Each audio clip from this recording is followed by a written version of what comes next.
All right, let me get my camera off.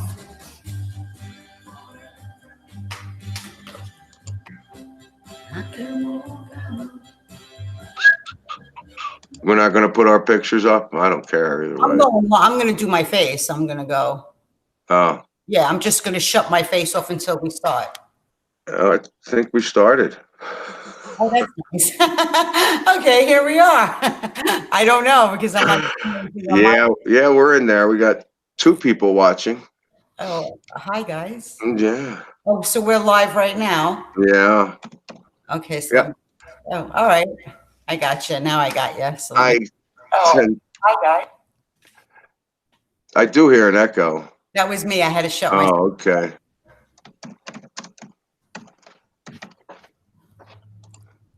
I do tend to put people on air without telling them. Well, I'm still not showing myself yet. So I'm still. Oh, you're fine. That's whatever. Hi, guys. I wonder if that echo is coming up. You still hear it? Because I could lower my volume. Maybe it's my volume. Oh, no, it's not. Not coming off through YouTube. I don't know. I think we're good. This could be the first time I launched without a problem. Jinx. Jinx. So almost in the double digits already. Nice. I'm not going to be watching chat that much, so I'll try to. No. Because for some reason I don't get it on Hangouts. I don't know why, but good morning, good morning, good morning. Good morning, coffee. Good idea. I got it right here. Come on, I just had a 20 ounce. I'm like flying off my chair right now.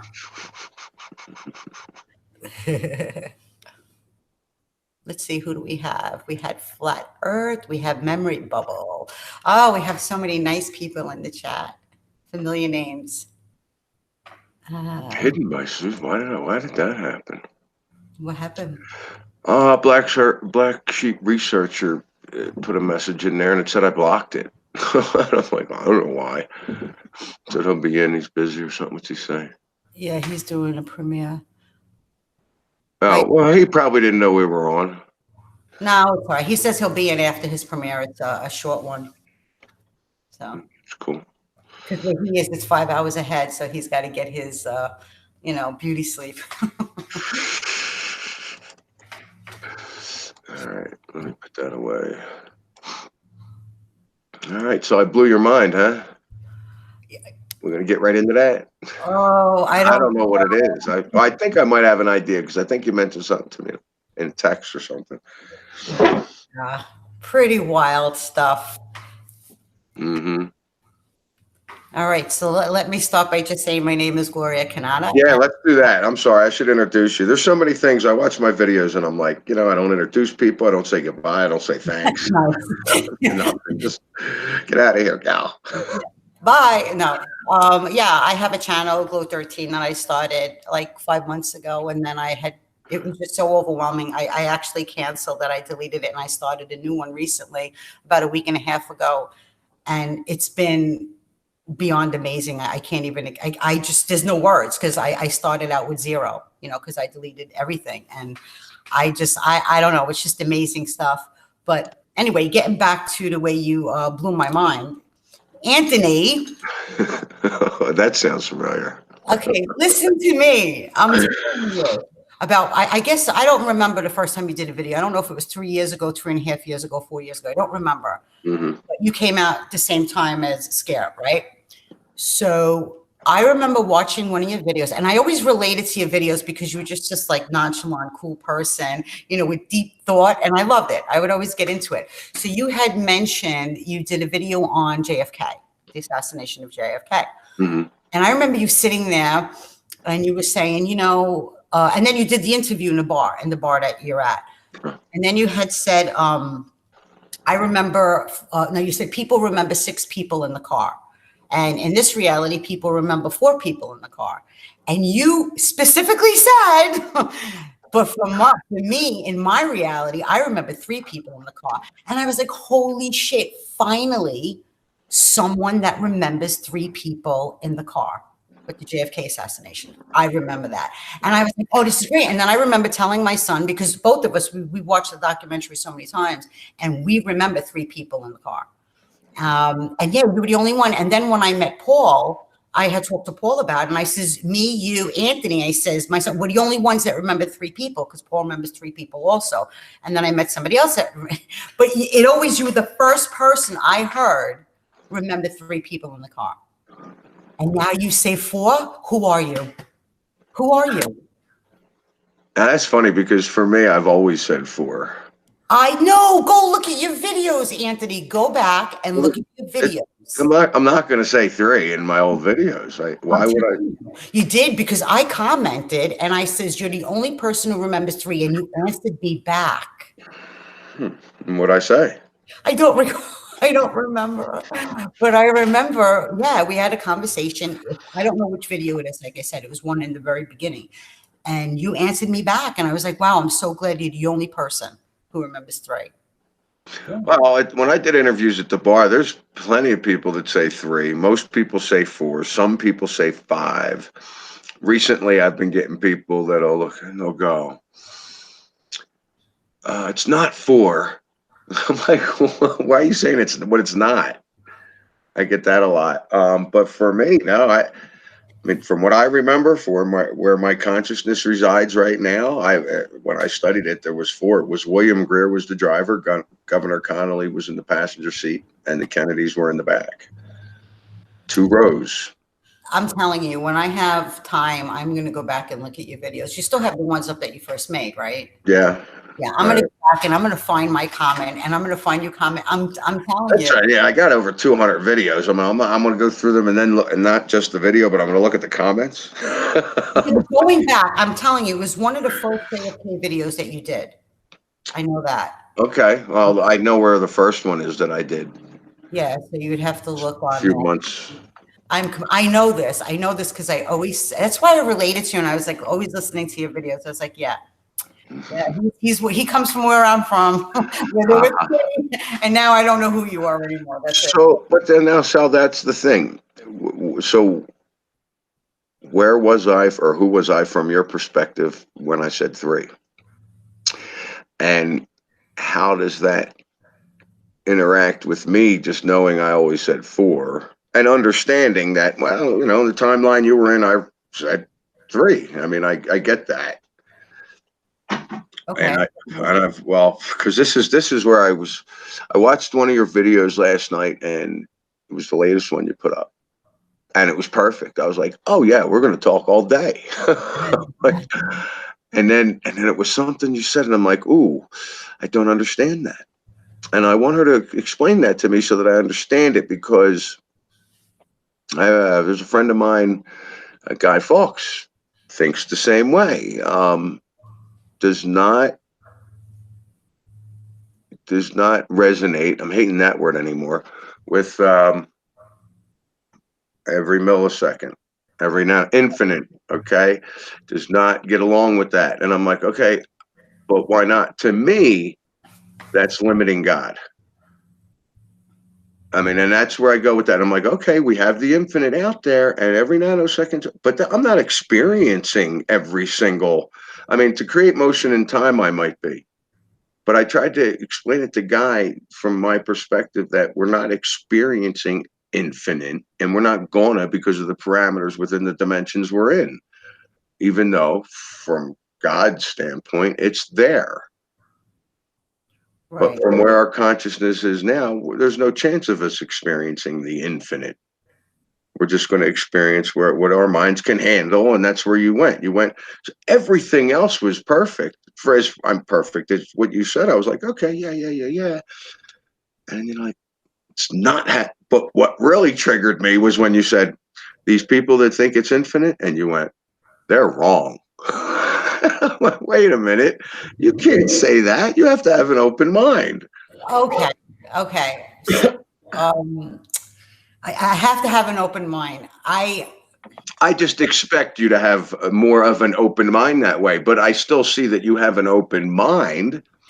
But I'm like, well, how can I bring that together where I'm going, okay, yeah, it's infinite. And you're saying, no, we got to skip some of those things. It's not infinite, or those things aren't there. I don't want to interrupt again.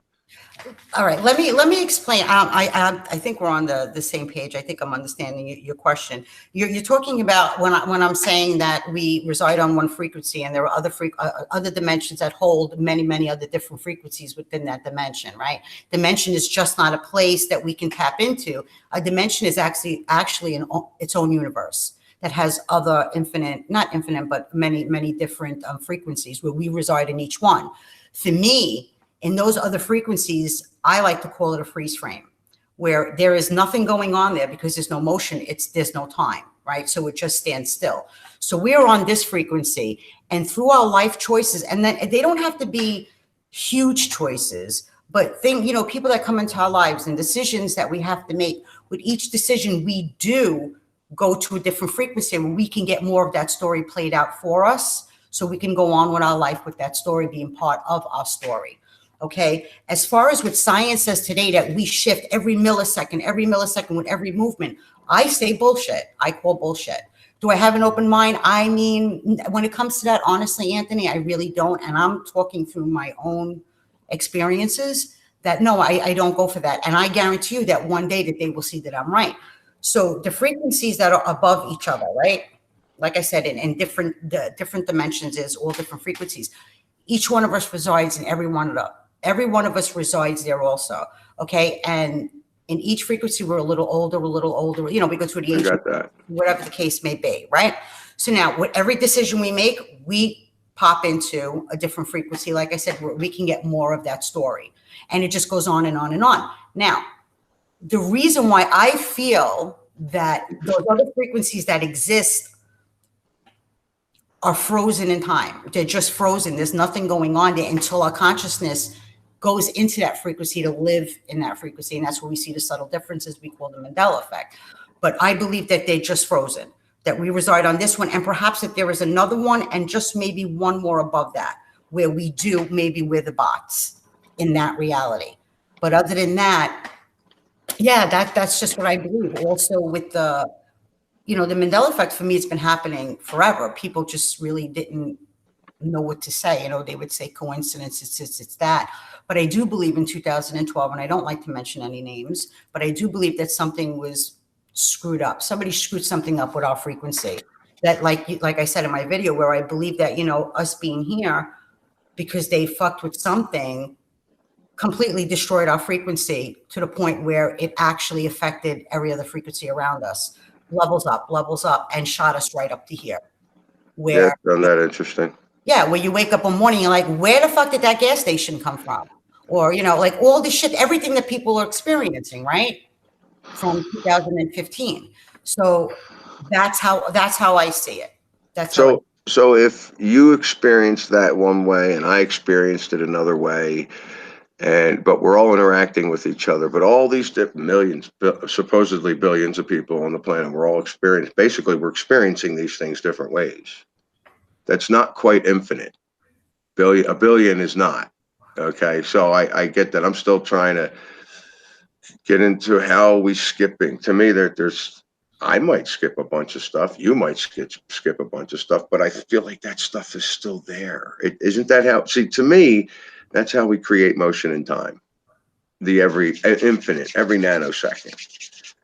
Because motion creates time. Yeah, without motion, there is none. There is no time, right? Okay, yeah, well, that reminds me of something I put in the notes I wanted to talk to you about, the whole motion versus, movement versus shifting. You were talking about shifting, and then you were, and I think that got into the infinite thing that you were talking about, and you were saying it's a movement, and you're leveling up is what we were doing. And I like that. I was like, okay, I can go with that, but I still feel like, I can't, it's like you or Guy or whatever can't wrap themselves around the infinite. I can't wrap myself around God skipping things or not. But God is not skipping things. See, the way I look at it, Anthony, for God, okay, for our Creator, there's no such thing as time. So basically, there is no rush. He doesn't need us to experience a bazillion different things at different bazillion circumstances in our life, because there's no rush for him, you know, for us to grow. There's just no time, sure. There's no rush, you know. It's like, okay, you know what? You do it again, you do it again, you do. We don't know how many times we've been here. We don't know how many times we've repeated certain things because we're just not, you know, extracting the lesson from something. We could have been here a bazillion times, and he's just sitting back going, go ahead, children. Go do what you got to do. And when you're ready, you'll wake up and you'll move faster and faster and faster, and you'll know what you are. And, you know, why all the amnesia? It has to be. There has to be amnesia. Okay, if you didn't have it and you came here and you knew everything and everyone, how would you learn? You see, we are here, okay? All right, let me start from and I've said this in my video. Before we came here, we didn't come here, actually we're listening to it, we're tapping into it, this frequency, to have this experience. But we're nothing. You know, we don't know, not that we're nothing, we're everything and nothing, but we don't know what love is, we don't know what hate is, we don't know what planet Earth is. We know none of this. We have no emotions. Even so, before I was ever physical, I didn't exist at all. No, you exist as consciousness. You're aware that you're aware that you're aware. That's the best way I could explain it. You're aware, but you're not aware that you are Anthony. You're not aware of any. I'm not Anthony. They told me I was Anthony. They told me I was Catholic. Forgive me. They told me, you know, this is how I'm a Democrat. I'm a Republican. This is how you will act. This is who you are. I have no idea who I am. I mean, I think about when I was maybe 6, 7 years old, and I had interactions with spirit, and I think of myself how I thought back then.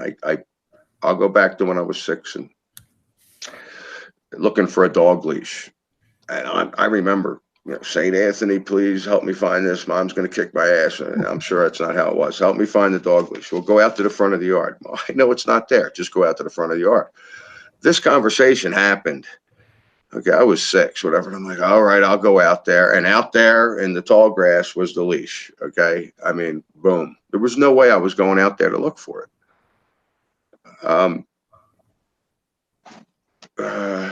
What was the point? I would think back to that, and I think about that interaction I had with spirit, because for me, that was my higher self. For me, that was, that's what it is. I mean, you know, back then I was asking for St. Anthony. That's what Mom told me to pray to, because Mom told me everything. Dad told me everything. My teachers told me everything. But that feeling that I have, that connection, is the exact same feeling I have now. The connection that you feel, like that you say was the saint talking to you or your higher self, that was actually our creator. Because like I said, as a soul, we don't know the answer to these questions. We honestly don't know anything. That's why we're here. We're here to understand it. So the voice that you hear is actually God. Well, it wasn't, I can't say it was actually a voice. No, I know. I'm just, you know, for me, I don't hear dogs. They're not talking to me. No. For me, it's not voices. For me, I get pitches, and I have to put those pitches in something verbal, which is almost impossible when I make my videos. That's why it's so hard for me to explain things. But you know what I mean? So it's not yourself. It's not your higher self, because your higher self doesn't know anything. It's learning. It's getting its own identity. You know, it's creating its identity. And eventually, when you tap out of this reality and you know. Isn't that the same thing we're doing? Creating our own identity here? I mean, why are we creating an identity? Who are we? Why do we have to create an identity? For our soul. Okay, that's why we use the body. That's why we have the body, to create our identity. You're not creating the identity with your ego. I mean, you're not creating more of an ego. I mean, it depends on how you look at it. Some people will live this life and live through the ego and the ego only. But then there are those that learn to say, hey, you know, they question things and say, there's more to life than this. This is, I'm talking to myself. There's 2 people having a conversation in my head. Somebody's saying, don't do this. Somebody's saying, do this. And you start to question things. And then you understand that the body is your vehicle. It's what's going to make you have the experience. But believe it or not, and I know I'm going to get shit about this, but your body does have a mind of its own. It's the protector of your soul. It tells you, I don't want to do this and I don't want to do that, and let's do this and fuck them and fuck, yeah, it does. But when you learn to quiet that voice down and you learn to work as one, things start changing.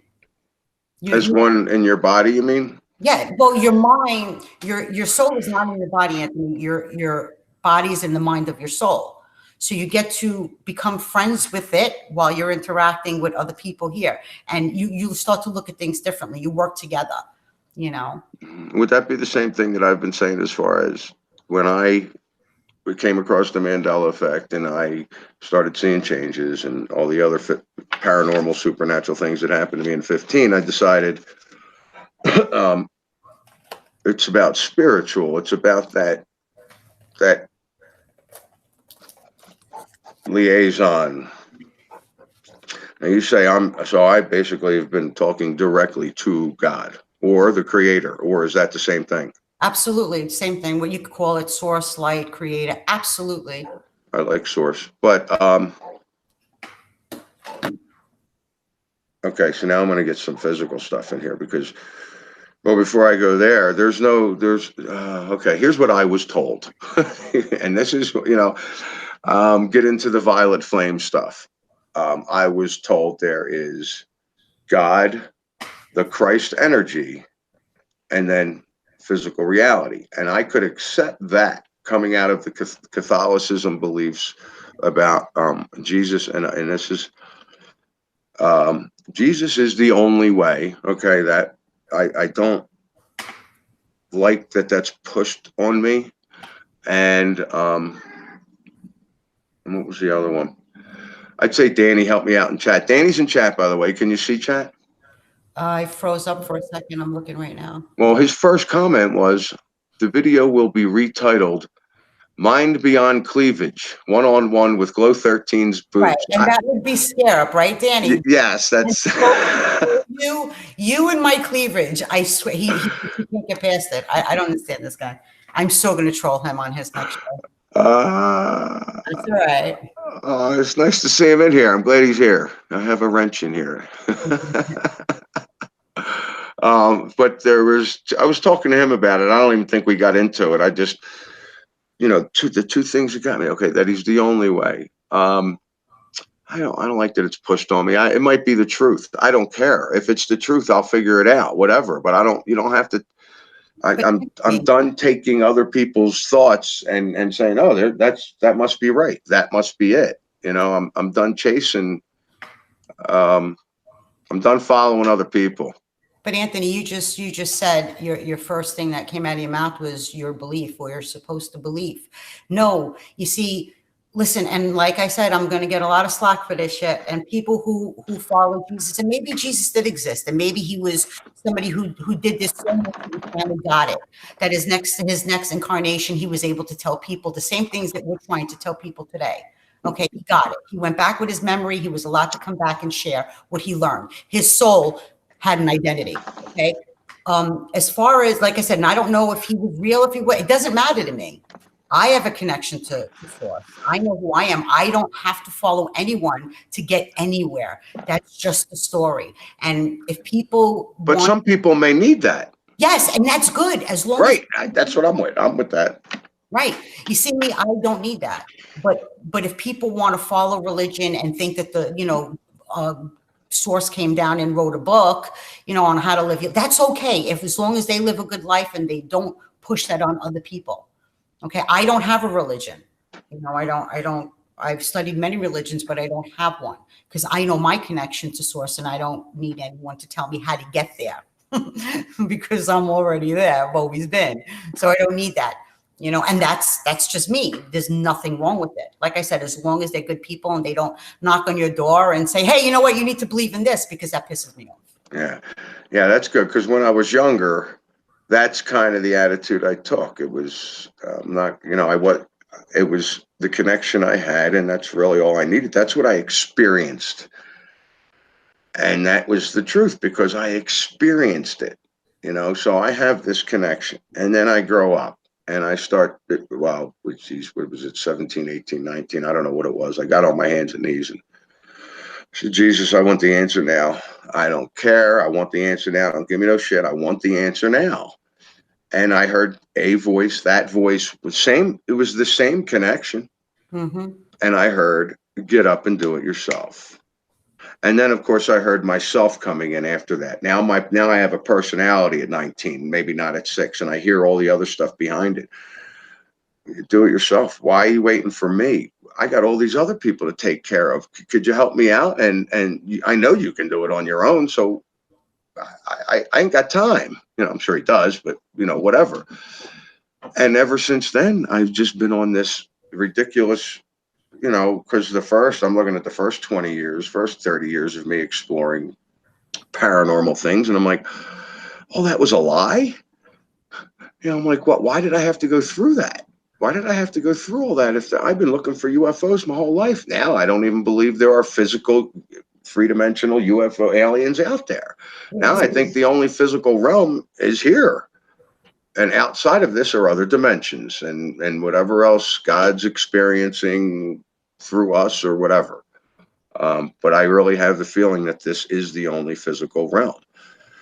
Anthony, everything is real if you want it to be real. I have videos of UFOs. I have things that of paranormal stuff. Absolutely. Okay, are these things real? Are they people in different, parallel, whatever. That's not important. Okay. The thing is, in this reality, what's so amazing about it is that the creator created so many different stories for us that we could follow. You have those that follow the paranormal stuff and they do that for the rest of their life, and they have their posse, and that's what they look at, and they look at the, where we go when we die, blah, blah, blah. It becomes their story, their life. You look at people, for instance, I know people that like to ride bikes. So they have this posse of people riding bikes and going all these different places. That's their life.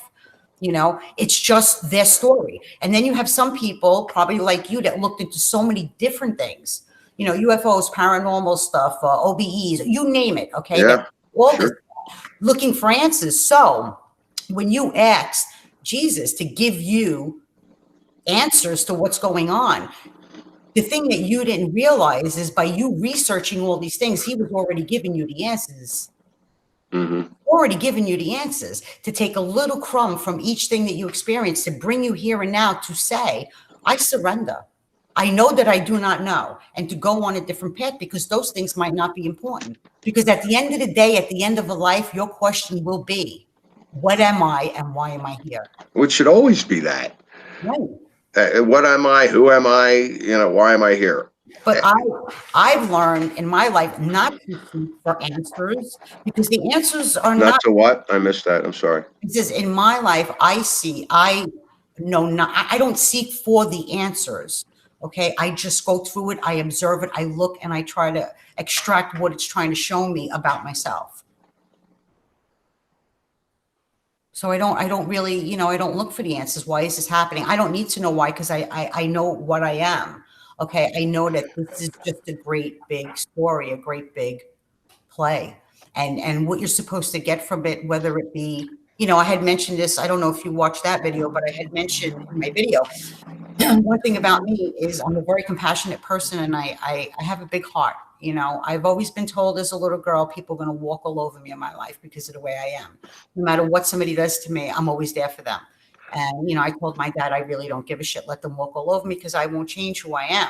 And I help a lot of people. And I've done this since I'm 4 years old. I was never a 4-year-old. I was a 50-year-old in a 4-year-old body. Wow. And, through that, like, I learned this much about love, this much, Anthony, maybe about an inch about love through doing that. I knew that it felt good. It gave me this feeling of happiness to know I helped someone, but that's all it showed me. Now, let me tell you, through depression, through horrific things that happened to me as a child, which I thought happened to every child, okay? Through disappointments, through anger, and through hatred, I've learned more about love than I could have ever learned, okay? I've had my sister commit suicide. My mom died a month later in an accident. My stepfather died in my arms of cancer. As a little girl, like I said, I had things happen to me that I thought happened to every little girl until I was a teenager and said, oh, fuck. Okay. All these things. I didn't have resentment. I cried, but I looked at it and I understood that through that, how I wanted to protect myself and how I became so compassionate to myself that's how I learned about love. And if it wasn't through those things, I've never would have learned. So that's what I get out of everything in this reality, not so much seeking for the answers to why people do the things they do. They do them so I could learn. I'm going to quote you. We have died many times. Absolutely.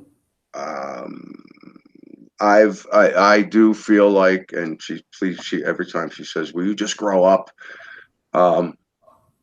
That my mother resides in a timeline where I'm dead. Your whole family is still physically alive somewhere in some often other dimension. True or false? I mean, do you feel that way? Do you believe that? I do believe that, but that's like a really big hole with that, because I look at it as everybody. Do you hear me? Yes. Yeah, because my computer's acting up. I believe that everybody. Mercury's in retrograde. Okay. Yeah, I know. That's probably what it is. Everybody in my reality, everybody in your reality is your illusion. Okay, I look at it that way. The people in your reality are your illusion, and they're all an aspect of yourself. Your mom, your dad, your brother, your sister, your uncle. It's just like you're this one whole thing that bursted into like 100 other things, and they're all a mirror of you. They're all an aspect of yourself. You know, one that likes to drink, one that likes to smoke, one that fucks up, one that's a thief. It's all you. Is it really them, though? Is it really them? Okay, see, because now, get back. My consciousness only resides here, where I'm at right now, and I'm pretty sure your consciousness is not there too. Well, then you can get into the whole bot thing. When we walk around today, how many times you look around, you go into a store and go, these fucking people, they're soulless. They have no soul. There's nothing in their eyes. They're bots. Wrong. Okay, so in another frequency where we reside, we're the bots, and they're the ones that are awake. Do you understand that? Because I don't care what anybody says, but consciousness could reside in one place. And the other place that we do exist, like I said, maybe 2 or 3 different places, and the others are all freezed. But yeah, we're the bots there. And in that reality, your parents are the one that are awake, and you're the bot, vice versa, whatever. Isn't that infinite? I mean, but it's okay. Are they there? I mean, because now, okay, these other people around me are projections of me. And that's okay. How about I put it this way? It's who they would be had they experienced life the same way I did, or in that timeline straight through. That's how they would portray themselves. Does that make sense? No. Okay. Well, I don't make sense a lot. I'm trying. A lot as one word. Yes, I know. Okay, I'll just do it as simple as I can right now. You and I are interacting with each other. Are we both really here? Consciously? Well, in the timeline that I'm in right now, or whatever you want to call it, dimension, density. Okay, but perhaps I'm just a figment of your imagination, part of your illusion, and maybe you're part of my illusion. Right, you're part of my illusion right now. Right. And but we're interacting with each other. Okay, but you have to look at it this way too, Anthony. I'm interacting with you over a computer screen, right? Yeah. You with me. So who's to say that you even exist? I don't know what block you're on. I don't see the cars. I don't know. You could just be a part of my imagination. You don't know what's outside of me and behind me on my street. Who's to say? Yeah. Okay. More amnesia stuff. Yeah, if I could see your hole and my hole at the same time and say, there's Anthony, I could see everything at one time, then I could say that you exist. But if I see you through, I don't know. If you're sitting near me in person and we're having a conversation, yeah, but your reality is going to be slightly different than mine for sure, because it's your story. It's the way you perceive it, but you're in front of me. But yet me and you being together in the same room, who's to say that anything else around us exists, or the people in the chat? It's not memory. Our memories are fine. Our memories are fine. There's nothing wrong with our memories. But it's going through. And by the way, I just want to throw in there, I'm so glad I'm not in chat right now. Why? Just some the way you worded something. But please go ahead. Please continue. No, what'd they say? And who said? No, I'm not. I'm not. No, no, no. Nobody said anything in chat. I shouldn't have said anything. Just go ahead. Go ahead. Speak no evil. It was the way you worded something, and I'm like, oh, go to chat. You're gonna have to block everybody. Oh, okay, great. No, you're fine. I'm not going. I'll look at it later. We were going good. I got to stop interrupting you. How do you feel about the word multidimensional beings? Okay, and that's something that we kind of touched on. Yeah, we a lot of us do see spirit, right? Yeah, I mean everything is possible. You know, everything is possible. Everything. You know, like I said, it could be part of your story. It's what you want to believe. So that comes into creation because we do create. We create anything we want to experience is what we're going to create. So I agree with that. And I figured you can specifically direct yourself towards things. And I said this yesterday, and we should be able to create, and we've been manipulated not to be able to create. So we're creating and we learn how to create. And it comes to a point where instant gratification, instant manifestation is the word I'm looking for. Instant manifestation. But guess what? When we can instantly manifest, we're not going to need to. We're not going to need to. We're not going. It's not going to be. It's going to be like watching a dog poop. And it's not. We're not going to need to. We get to that point where we can instantly. We're already going to be creating gradually to the point where we're not going to need instant manifestation, because that's where we are. Everything's instant now. Instant gratification. Need it right now. That's what I feel like it could come to, or is coming to. But see, I've gotten this information from other people back in the 80s. Vladimir Valerian, you ever hear of that name? Okay, that's where I got that. He said in 2012, we're going to be going Apple and it's going to appear. And I always turn that around to, well, I'm just shifting I'm not making the Apple appear. I'm just shifting my consciousness into a timeline where the Apple's already there and everything else is exactly the same, except for in that timeline I jumped into, I just went over and picked up an Apple. And then I shifted into that and everything's the same. That's why I always said it has to be infinite. Now, I don't know if that's possible or not, but I've seen things change. I've seen things didn't see it actually appear. I opened up a refrigerator, said, hey, where'd you put all the Fireball? And they said in there. I opened it up and there was 12 bottles right there. There was nothing there when I looked the first time. I remember you telling me that story. I mean, I was just like, wow. And it was so busy. I'm like, huh. And I went, picked it up, got it, and just started running around doing my job. Forgot all about it. What am I going to do? Well, so what happened there? Did I just shift into another timeline? Yeah, basically that's you running into yourself. Like I said, people tend to think that we shift every millisecond. And for me, it depends on what's going on with your life, that you will shift. You will shift. You will shift. I had experiences just like yours, okay, where I call it, like I said, running into yourself. And you are colliding into each one of you. You are colliding as you shift, you know, but as far as the instant manifestation, that's never going to happen because number one, we wouldn't be able to handle that. All right. I understand that. You know, just as much as I do, you when this first happened and you hit the computer at 2015 and started with the Mandela Effect, we had a couple of great people out there making channels. Okay. And we watched some of them disappear. We watched and some of them go into drugs. Some of them lose their mind. Yeah.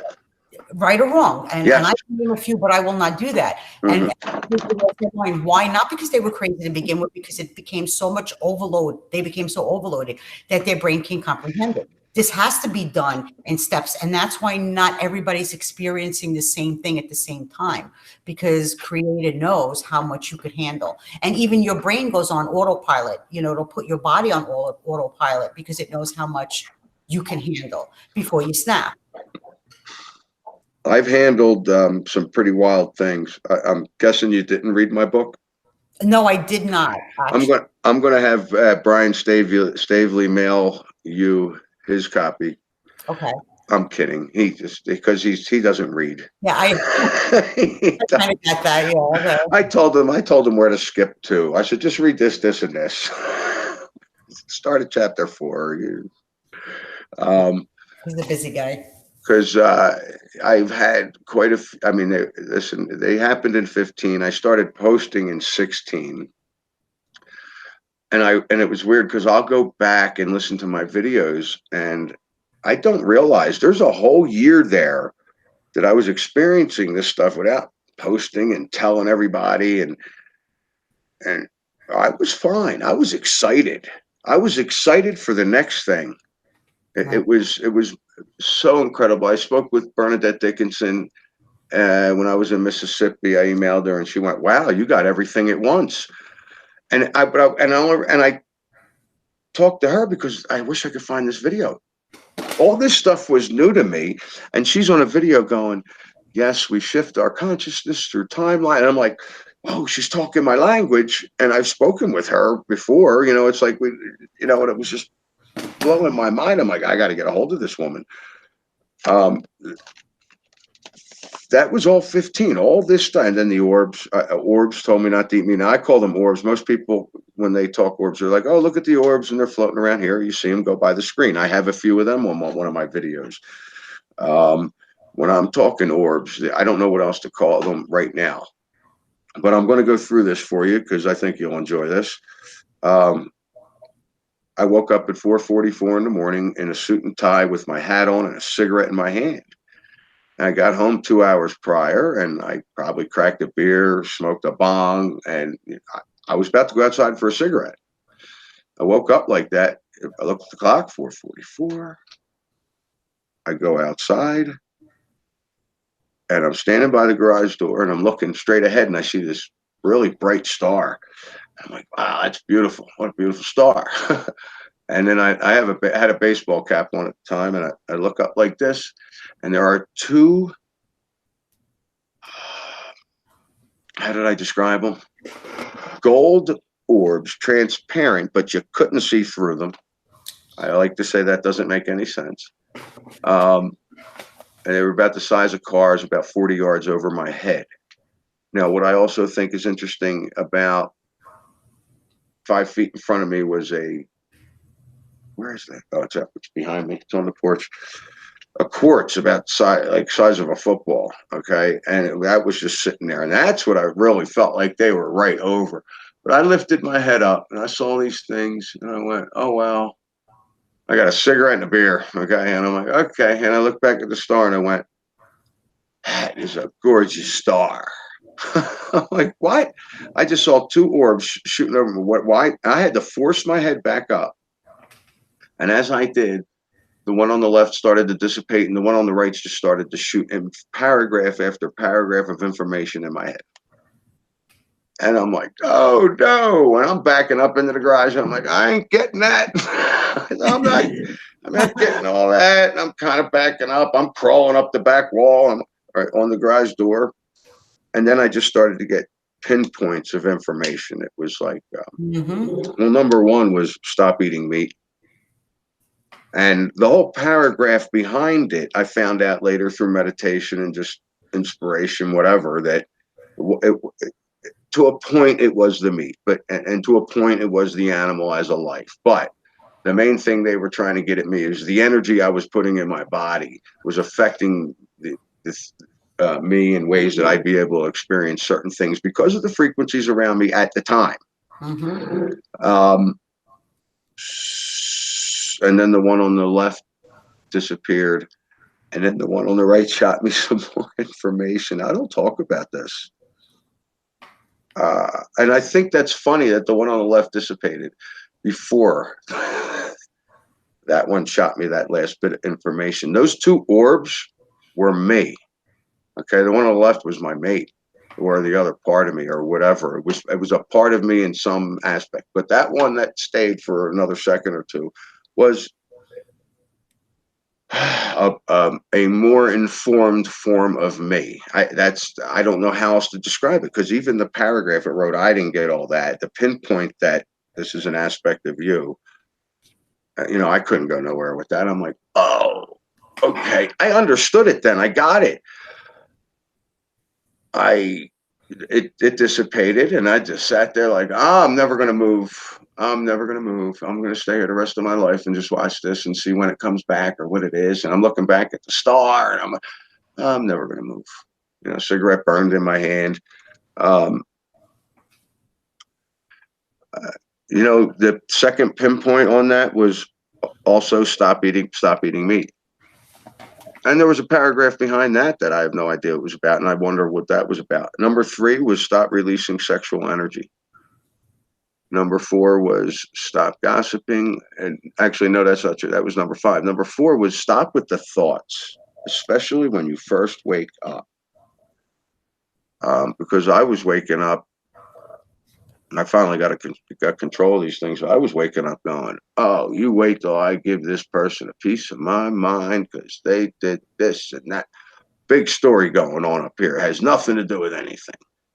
You know, I started, and I felt like I would click OCD on once in a while, and I figure, yeah, I need to finish this story out because it never turns out that way. So let me finish it. You know, it's so ridiculous.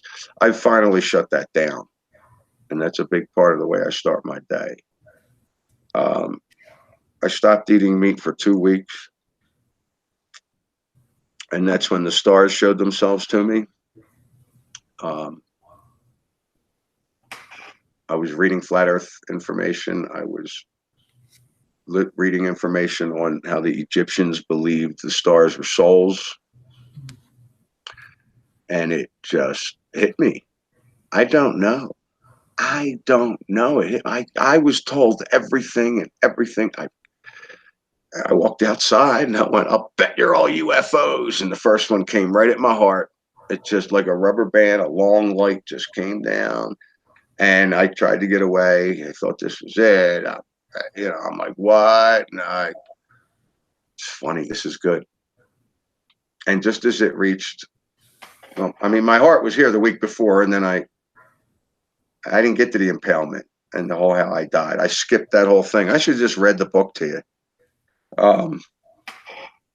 The first star came at me, and it bounced back. Before that experience, I had a heart palpitation thingy. I never paid any attention to it. It was going. I discovered it in 2006, and in 2015, I mean, I was in bed laying down, and every night I would wake up because it felt like there was a clot and it was pushing its way through. I'm telling you, that's what it felt like.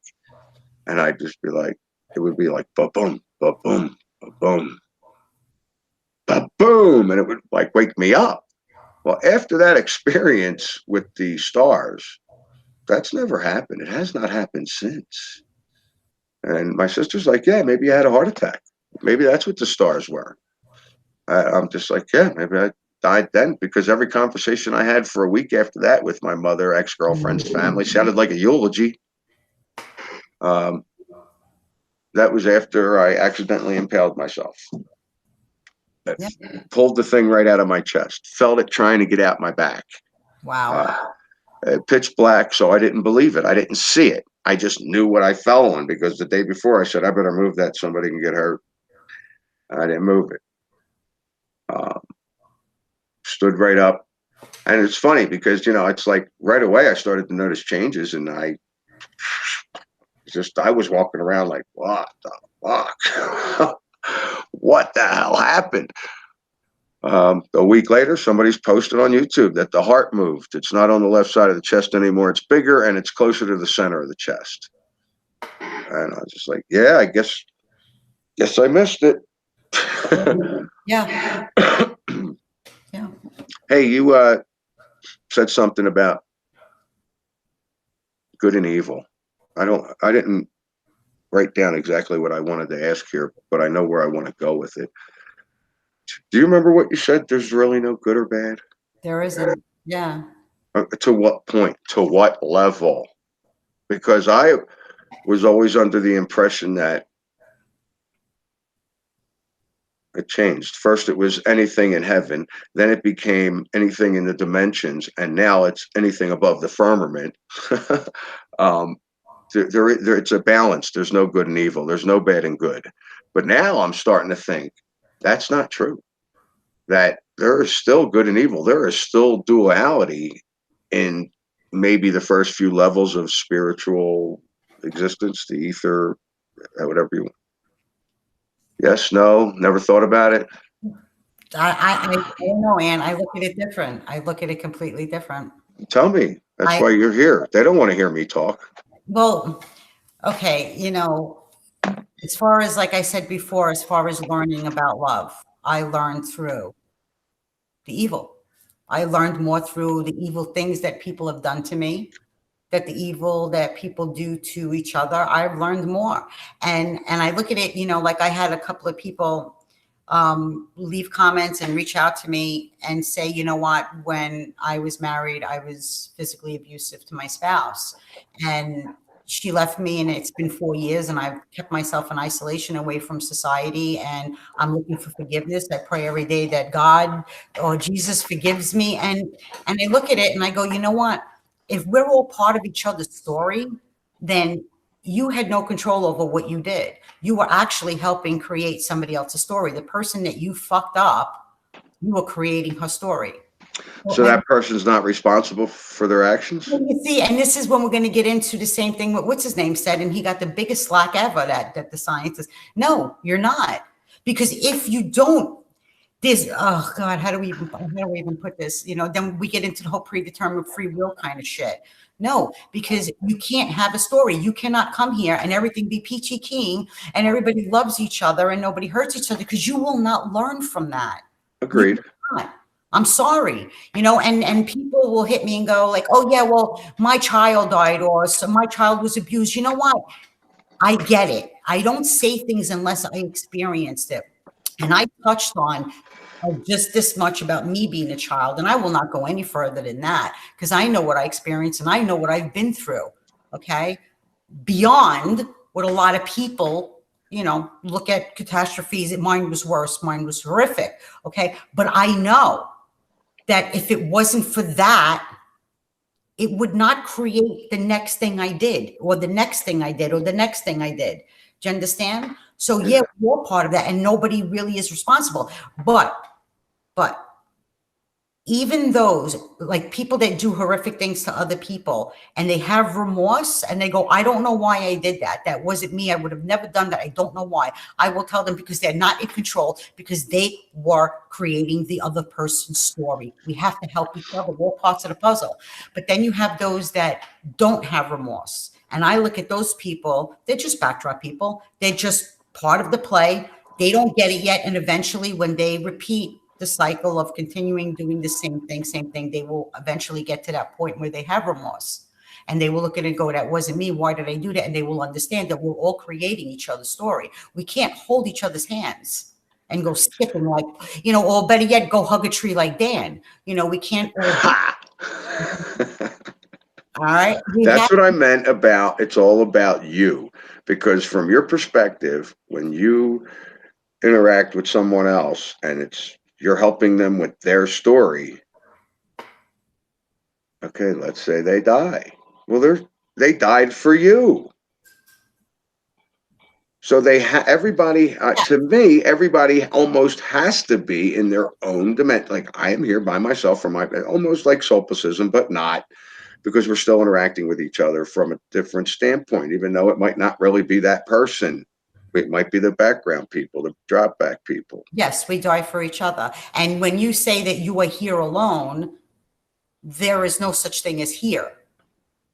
There's no here. Here is taking place in your mind, and your mind is in your soul, in the body of your soul. So there is, even though things are tangible, things are solid, although we know when you break down an atom to the smallest part of an atom, it's empty space. So technically nothing really is solid. Nothing really is real. So really, God's the only one experiencing anything. He's experienced everything that we're experiencing, but at the same time, we are developing our soul's identity, which could only be love. And the way you do that is through loving and through hating, believe it or not, through the great things that happen in your life and the worst things that happen in your life. Because when the worst things happen in your life, you find yourself in your closet in a fetal position, crying, reaching out to the person now that you think created you. Now all of a sudden, God might be real and you're cursing him out. Why is my life this way? What did I do to deserve all this shit? Okay. So you start to reach out. And another thing for people that are I guess you could say teachers, spiritual teachers, whatever you want to call us. I don't know. I could tell you things that went on in my life that I have friends going, how the fuck are you still here? I would have taken myself out years ago. How are you still standing? How are you going through the things you went through? And I get it. And I would cry to God and say, you know what? You put shackles around my wrist and my feet. And I'm scraping my knees. I can't get up no more. I have no more to give. And yet, no matter what I do, you have given me terrible things still coming. I've dealt with a son with an eating disorder where I had to carry him because he couldn't walk. You name it. I've been through it. And you know what I heard, Anthony? I heard if I did not give you the experiences that I am giving you, that you had, how would you help others? It's the same thing as me telling you, Anthony, giving birth to a child is painful. You cannot relate to that pain. You can relate to what I'm saying, but you cannot experience that pain unless you experience it yourself. So for me to help others, I had to go through the ringer, and I continue to go through the ringer because I could help people on different subjects because I've been there. I've done it. And now I understand my life and why things happen, because in the beginning I thought I was being punished. Oh, it's your karma from a present lifetime. No, it's not. We don't get karma from other lifetimes because we didn't do anything wrong, because we know nothing. Okay. This happens because it's the only way I can teach people, or not teach. I don't like teach. They don't need teaching. I can understand and help them to understand what's actually happening. So the shit that goes on in our life is all for a reason. We're not victims. God is trying to tell us, I am throwing you this. I'm throwing you the death of a child. I'm throwing you the death of a spouse, the most horrific things you can do, because through that, you will find compassion. Through that, you will find love, and you will be able to help one that cannot help themselves through this time. Wow. And that's interesting you say that, because it's hard. It's not hard. I'm not going to even go there, but the discernment that I have for people. I'm behind a bar, and I'm picking it up immediately. So I got that Philly protection on immediately. I'm like, yeah, how you doing? What can I do for you? What do you want? Well, why are you so angry? I'm not angry. This is protection. I'm from Philadelphia. This is, I walk down the street like this so they don't bother me. To discern those people, let me get back to the good and evil thing. If those negative things are happening to people to help them learn and grow, number one, they can't marinate in that, because they're just going to keep getting more to learn it until they turn it around to just accept and let it happen. Observe it. Observe. Right. And that's what I've been doing. And I guarantee you, those people that try to hurt you, there is something in what they're saying or what they're doing that's a mirror of what you already feel about yourself. And I don't give a shit what anybody says. And it's so funny. I feel guilty about that half the time. I'm like, okay, let's see. This is not how I'm going to react, because this is a reflect. Why is this happening? And why was that lie told? Right. Because and I sat back and accepted it and just let it happen. And 3 months of just waiting and being stuck. I would go on YouTube, listen to a tarot card reader, and they'd be like, yeah, for some reason you feel like you're stuck. You're really never stuck. And I'm like, oh, you have no idea. I got 2 cats. I ain't going. What am I going to do? But anyway, the good and the evil, you're learning from the evil. So is there really good and evil is what I'm getting at. Because I'm learning to watch and observe these negative, bad things, and it worked. Yet there's other horrific things going on to teach people, and it's got to be harder for them to sit back and observe. But at the same time, if something negative is teaching you to be who you are, to give you your identity, and to help you grow and learn in a positive way, is there really any good and evil? No, there isn't. Sam, what's his name? Sam, I can't get his name. they did that whole debate with him and the Grazia, whatever the fuck they are. I can't remember the name, but I can't even right now. Yeah, whatever's ass, whatever. But they did this whole thing, and he got slack about it, and it's just not. I have to. There is no good or evil. There just isn't. They're just pieces of a puzzle. Some people are like, oh, but they're into politics, and look what these people do, and child pedophilia. Dude, if you want that to become part of your experience, make it part of your experience. I don't follow that. I don't know nothing about it. I don't care to. Does that make me a shallow person? No, it doesn't. I just don't want that to be part of my story, because that causes anger, and then you can't do nothing about it. But it's useless for me. Yeah, I'm there too. Why do I have to worry? Why do I have to worry about a war across the country? I'm not trying to be cold. Right. It has nothing to do with being cold. It has to do with, is that the story you want to create for yourself? Are you one of these people that are going to go out and petition and blah, blah, blah? If that's not your story, that's not your route, it doesn't concern you. Just go about your thing. The people that are into that, that's their story. Just like I don't like going fucking bike riding on mountains and whatever these people do. It's not my story. This is my story. This is my story.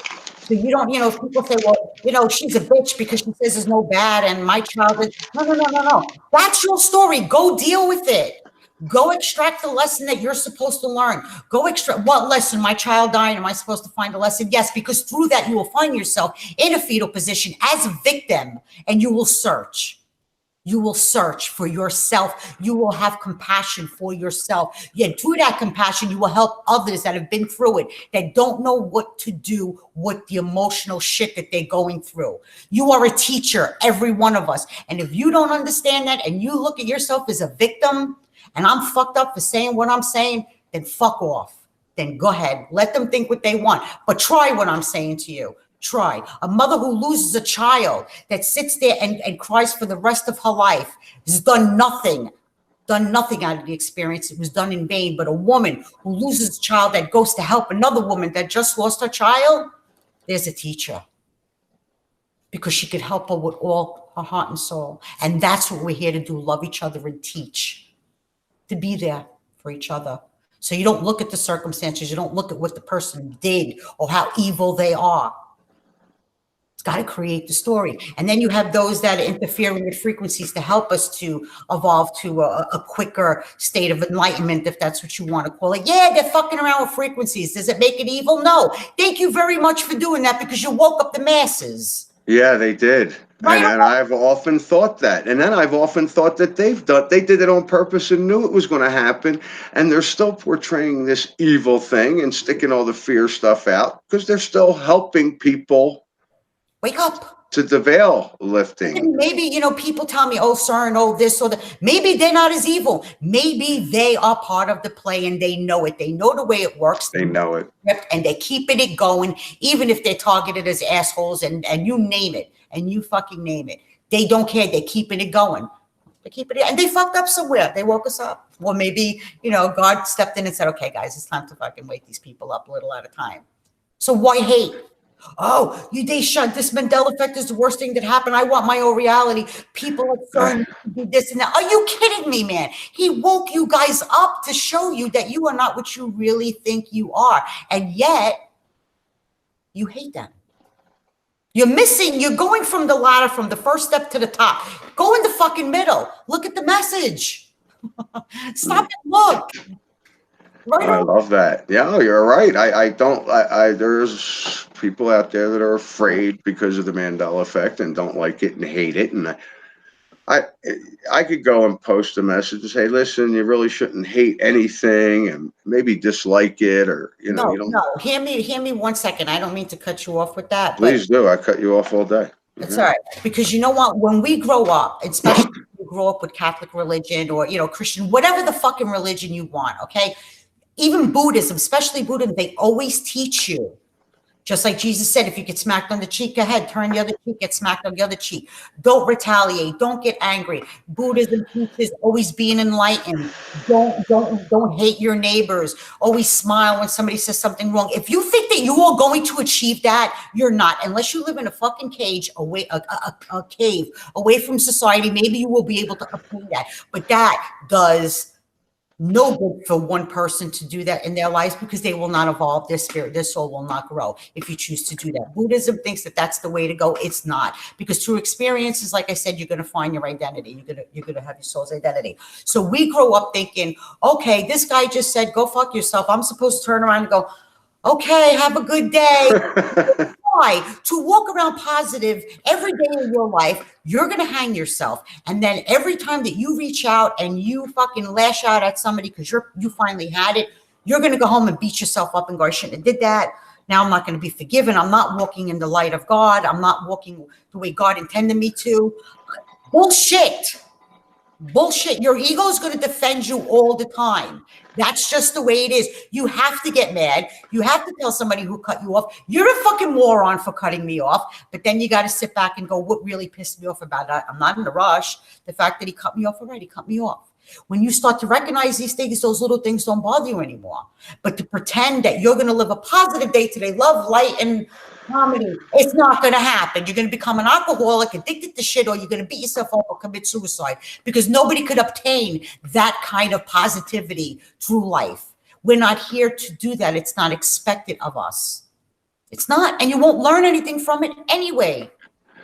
And what did you say? When you see it, when you accept it, those things, those little things don't bother you. Somebody cutting you off doesn't. You're right. And I just, at first I used to just bless them and send them on their way. Yeah, but now, them, and then you'd go home, open up a can of beer, slam it on the table. I would have liked to stuck the screwdriver in that fucking person's head. Yes. Like, no. Why does that feel good? Because you're learning something from it. You're learning that by being pissed off, there's something actually bothering you for you to get mad at something so small. Mm-hmm. There's no underlying reason why, and you're just projecting it through that person cutting you off. You're creating something that's just not real. Just that's bothering you. We pick and choose our targets. We pick, some of us have, like, say we have 5 friends, and one day out of the month, we'll pick that one friend to target because that one friend just gets on our fucking nerve for no reason.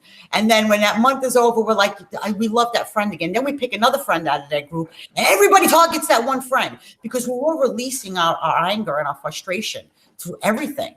Our cat pees on the floor. You're like, you're not supposed to do that. It's a fucking cat. It doesn't know it's not supposed to do that. But you yell at them because you have something inside of you that needs to come out. So we pick and choose our targets. We really do. And when you understand that person that cut you off, you're like, okay, whatever. Actually, you don't even say whatever. You don't even care. You just don't even care. It's what it's come down to. I don't even bless them anymore. I just, blow it off. That's it. I barely even notice it. Yeah. But and that, going back to me being behind the bar, I've stopped physically interacting with people. Except when I'm behind the bar in the area. I mean, I live where I work. I have no car right now. So where am I going? I'm walking a lot. And it's funny. I notice all the time. I'm like throwing myself under. I notice all the time when people speak to, I can notice all the time when 2 people who've just met are speaking with each other. I'll be in line. Something, 2 people start saying hello, thank you. I'm seeing that. I'm just like, okay. And then if they start talking to me, I'm bringing up Fruit Loops, man. I mean, it's, and I'm like, no, I'm just going to sit here and observe, but I'm not doing the interacting. I'm not engaging in conversation unless there's a difference between being the observer and choosing not to interact. Okay. You're choosing not to interact because you feel that this is happening to you and many might not understand it. So now you're looking at everyone as aliens. And you throw a little crumb there to throw in like a Mandela effect to see if they're going to catch that. So that you can relate to them and you're not alone. That's basically what you're doing. But when you realize you can interact with people, whether they know the Mandela effect or not, is not your problem. This is your awakening, not theirs. Not theirs. It don't matter if they see it the way you do. They're not aliens. They're not the enemy. Okay, but am I hurting myself by not going out, interacting and learning, growing myself? Yeah, you are hurting yourself because, like I said, you have to look at it as this is your personal experience. You hold it in you and you smile and you say, you know what, I'm getting it. I'm learning, I'm growing. But while I'm here, I still have to grow and I still have to interact with these people. But you can't put it where you just don't want to deal with society anymore. And like I said, sometimes throw them a little crumb to see if they're one of your posses, and then you're all right. You can't do that because you're missing out. And that is what your guide was trying to tell you. Stop with your thoughts. You got to get out of your own head. Because if you form this cocoon for yourself, it's a disadvantage to your growth. I go out and I observe everything, but I interact with everything also. I interact with everything. I'm a major introvert. And you wouldn't think so. Everybody goes through that when they first go through the Mandela effect, because it's like, wait, I got to figure this out before I go fucking cuckoo. I need to know who's in my circle, who's not, who came from my dimension, who didn't. I get it. But then you reach a point where it doesn't matter and you have to surrender. Just like they would not give you the answers because there's no answers to give you. The answers will be your own belief. You have to create your own answers. You have to create your own belief. But at the end of the day, the people that are experiencing this, it's great. It's fucking great. Still interact with people because that's the way you're going to jump higher and higher, faster and faster. Interaction. It doesn't matter if they're awake or not. It doesn't matter because even though they're not awake, if you don't hold yourself back, reserved and build that wall, people will see the light shine from you. Oh, that happens a lot. A lot of people are attracted to me. It's so annoying. No, but they're attracted to you when you let your guard down, when you don't have that guard up. That's when they're attracted to you. But when you're in yourself and you're deep in your head, dude, you're like this vicious circle that just keeps asking questions to yourself going around and trying to make sense of A, B, C, the star, the moon. Stop. You don't need to know that. The only thing you need to know is you are here, you are up, you know what this is about, you know the creator created everything, you know that it's time for you to create yourself. That's all you need to know. And the way you do it is through your experiences, the way you perceive things, the way you want to perceive things, all of it. You will continue to create your story. But if you stay in the rut, I need to know what this is, I need answers, what's going on, you ain't going to get them. Actually, you're getting them every single day. You're just ignoring them, going, no, I can't deal with paying that fucking bill today. I have to do this. I have to figure out what's going on with the world. You're never going to get it. You have to surrender. You have to surrender and say, show me what you need to show me. And I will extract a meaning and a lesson through everything you show me.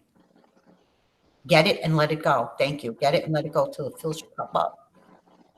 But trying to figure it out is useless because you need to know what it's doing for you. You understand that? Yeah, I do, and I also understand why I need to. I'm going to have to force it. I'm going to have to teach myself to,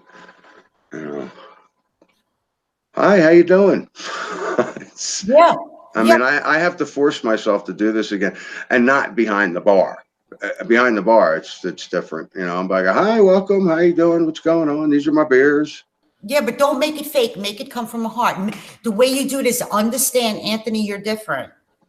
You're different. It's not important if you know who else is different. You're different. So you're going to shine your light that way because of who you're starting to realize you are, what you're starting to realize. So you have to shine that light regardless of the other person or if they're like you or not. And you have to understand that you're special. This is your time to wake up. Not saying that the others are not special. It's just not their time. It's yours. So when you approach people with that love, and it's not love, you don't have to love the other people. They could be assholes, but that you're approaching them with the love that you have inside of you for you, because you know what you are. It's different. Then you don't really care what people say. You're still going to approach them with that love and that light. You think I don't get people that say shit? Well, not really, but I mean, I get people that act stupid or say stupid things or break my heart or whatever. And I still love them because I love myself. Yeah, that's what it is. I'm not afraid of, and my mother reminded me of this not long ago. I don't care what other people think, never have. I just do my thing. But it's what really becomes annoying is the mundane conversations. And I'm sure they're not. I'm sure on some level it's teaching somebody something, so it's a good thing and all that. But I'm like, why do we have to have this conversation? I mean, why? It makes me think back of two 6-year-olds talking. What the heck could they be talking about? Are you saying when you interact with other people, you're just not there? Like you don't like my girlfriend would call me up and say, "Hey, I made a pot of matzo soup," and I'm like, "Oh my God, I really don't want to hear this." Well, Send me some of that, but yes. yeah, I get it, but in my life, I detached myself from many, many people, but not to the point where I don't talk to them, or I don't love them, or I don't understand that they're still having their own experience, still writing their own story. So I have compassion for it. The only difference is I limit myself to how much I do speak to them about mundane things. I limit that. You know what I'm saying? Because in a way, I kind of think it's cute when they talk because I'm like, oh, you have no clue, and I think it's adorable. That's what I got to. I instead of saying, "Oh my God, that's so annoying. Get away from me. I can't stand it." Now I'm going, "Oh, look Yeah, at that." it's like That's cute, but it also, if you think about it, when you listen to the people that do that, it's also a reflection of yourself where you were many, many, many years ago before you experienced this. So it is kind of cute, okay? But it's your own personal journey. But like I said, we have to interact with other people because that's the way we're going to learn. Don't judge people. Don't be like, oh, they're going to look at me weird if I say this. I throw out shit there too. I don't throw out Mandela stuff, but I throw out maybe frequency things or whatever. And somebody catches on. They're like, what do you mean by that? Or somebody will go, yeah, I have no idea what you're talking about. I'm like, yeah, so. my crazy pills, and I walk away, whatever. So what? This I expect an answer that I'm not expecting with this question. What was your first? When did you realize the Mandela effect was the Mandela effect? When did you experience it first? And when you did you think, oh, that's what they're calling it? For me, I had something happen to me at the age of 4 years old, which I've never shared with anybody, but to me, that's when it started. When I was 4 years old, I always felt like an old soul, I guess. And while we had little kids playing in the street and playing jump rope and stuff like that, I would be knocking on the man's door that lived down the block who was blind and asking him if he needed to go to the store, that I would walk him there. And as I would walk this man up the block, I'm sorry, this gets to me. The other kids would throw things at him. And yeah, and I was the only one every day knock on his door to take him to the store. And then I would bring him home and sit on the step with him, his stoop, and sit and talk to him. And this is, I knew that this is what I wanted to do. And I knew this is who I was. I played with the other children. I did the other things that the children did, but I always looked at them differently. Like I could see them. I could see what they're about. They didn't understand me, and I didn't try to explain anything. I just went about doing what I was compelled to do. That's not. I was in 5th grade. There was a autistic kid. I mean, they would beat him up. Teachers would do nothing. I jumped in. I said, "Fuck this. I haven't thought about this since it fucking happened." Yeah, they actually assigned me to him. Me and him would walk around. I wasn't like a big bully kid or anything. There were kids a lot bigger than me. But I don't know why.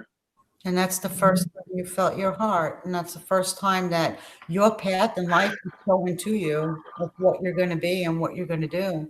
I keep looking at those things you were talking about earlier, and I'm like, I don't need to go through that pain. I don't need to go through that. I don't need to bring these. I'm not going. You do. Yeah, you do. I know. And part of me. You know why? Do you want to know why it's painful? Do you want to know why? Because although you protected somebody who needed your protection, but in fact really didn't, because like I says, it's his story.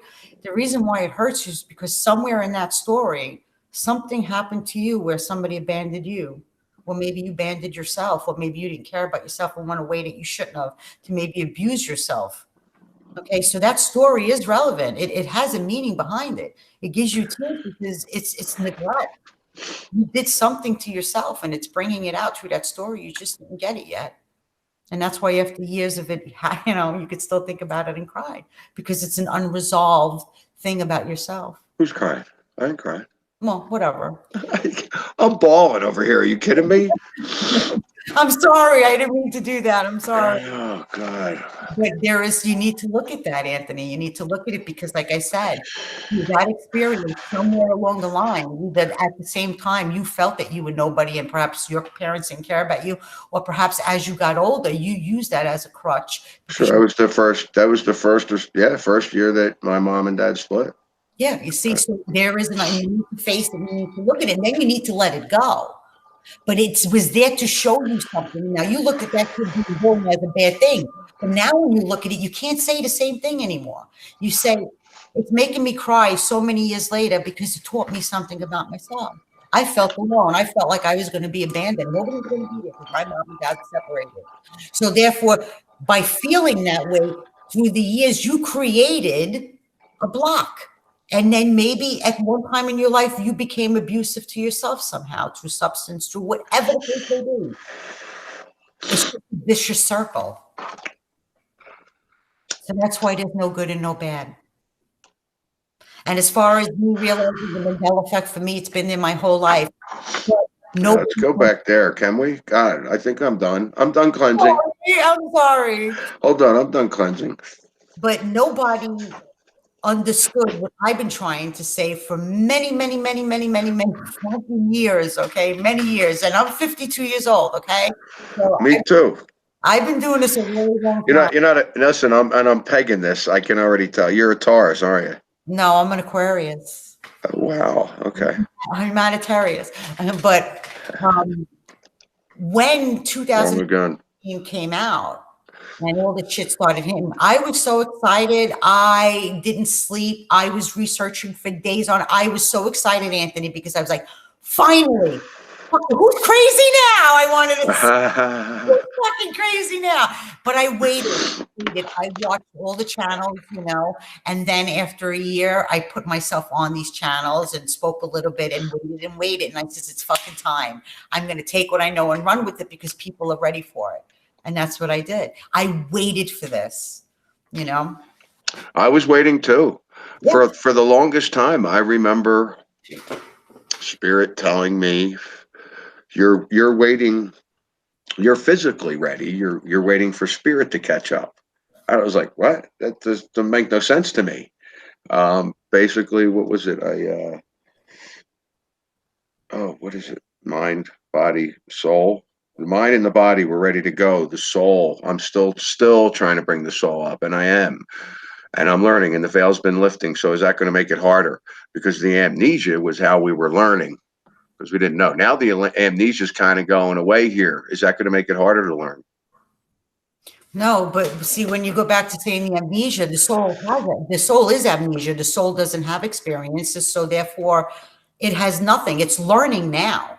It's learning everything now. So the fact that we tapped into this reality to have this experience, we came in with nothing. Anthony, the best way I could describe it is, have you ever, when you're sleeping at night, in the middle of the night, you get up to whatever reason, and for a quick second, you have no fucking idea where you are? Yeah. So okay, and all of a sudden, fear runs through your body. You're like, holy shit, where am I? Until so that's not just because I'm still high. No. What happens with that is when we sleep, okay, you woke up before your soul was able, before your mind woke up, basically. So the mind is the one that sees the binary, the codes that make us have the experience. But because you woke up before your brain had a chance to comprehend those codes, you didn't know where you were. So the feeling of not knowing where you were, that's your soul. Your soul that when you got paranoid, oh fuck, where am I? That's your soul saying, where am I? Because your soul cannot experience this reality without your avatar, because your brain is the one that decodes who's your mother is, who's your father, who you do. You understand that? So that's what I'm trying to say. So as far as your question, your soul, like I said, doesn't know anything. It needs the body, it needs the brain. Okay. When you learn to work with your mind, you learn to work with your avatar and say, hey, listen, I know you know what's best for me. I know you want to kick that guy's ass because he said that. And I know, and you put that all aside and say, let's work together because this is something I really want to focus on. I really want to learn more. That would be from your soul telling yourself, your body. You find a middle where you both start to work with each other. And when your ego starts to reach out and go, hey, you stupid bastard, you did that, I'm going to kick your ass. Your soul will pull it back and say, wait, stop. Just stop. But this is not important. You find that middle. I hope that answers the question because I don't know. Yeah, it does. But I'm wondering, do we really need to know some? I'm feeling like Spirit showed me some stuff, and like you said, we don't need to know all this stuff. I'm like, it showed me some stuff and stopped because I'm realizing how important is that stuff. It's still about my perception and what's going on around me. Right. Because then you have to understand something about yourself, Anthony. Somebody could give you this much information and you'll go back and forth with that information to the point where it's like a day doesn't become a day just goes into night, night into day, and you're like, oh, fuck, I'm still stuck on one topic in my own head. So they're going to give it to you the way you could absorb it. So maybe that first time when you were younger, whenever it happened, they gave you, a bunch of information and they said, wait a minute, maybe we need to slow it down with Anthony because he likes to dissect things till there's like fucking nothing but mincemeat left. And You got me. You got me. we defeat the purpose of what we're trying to do. So let's give him some things and let him simmer on it throughout the years. Okay, I already threw myself under the bus in other shows. So the one time I did DMT that I took off, there was a point during that experience where my higher self, guide, God, whatever, blasted in my head, stop thinking. Right. Because the only thing I kept doing was trying to remember, oh, I'm not going to forget that. Oh, wait till I write that down. Oh, I'm going to remember that. Stop thinking, because I didn't remember any of that shit. Okay. And it was just observe. It was just, and I'm like, that was showing me how to observe, because that's where I'm at now. I'm like, I need to just sit back and observe. Now we get into that, and then the symptoms start. We're going to go back to that. But when I'm sitting back just observing, I can see where not caring comes involved. The eighth deadly sin that for me is a Mandela effect. Despondent comes in, depression. I can see where sitting back and just letting things happen, like, okay, this isn't really me. It's just an experience, and Spirit's going to take care of it, and I'll be fine later. So I'm just going to go through this crap. There's got to be a balance there.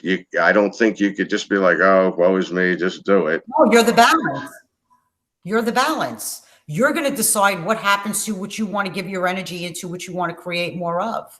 You're the balance. It's going to come to you in shits of shovels of shit, and every direction. But you're the one who's going to decide which one. You got to rein it back. You want to observe all things, but you're still going to have to be a part of all things. You're still going to have to do it. So pick and choose the things that fit you, that make you happy, that you want more of.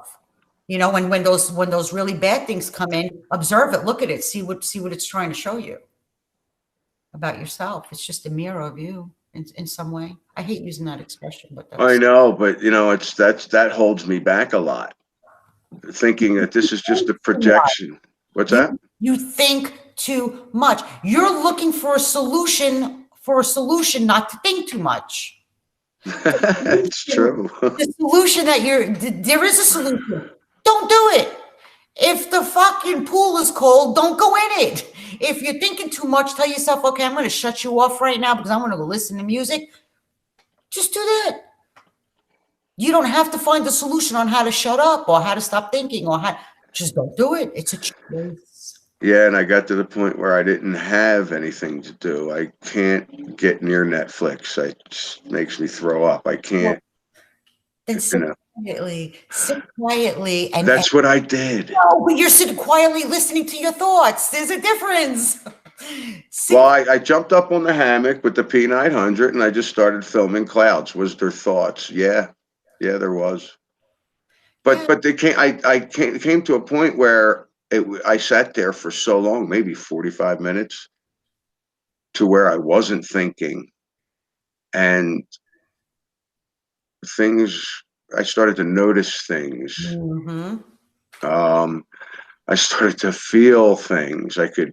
Yep. I mean, I don't know how deep it was, but I could feel the trees under the mountain back far, 3, 6, 5 miles away, whatever it was. I could feel it. Yep.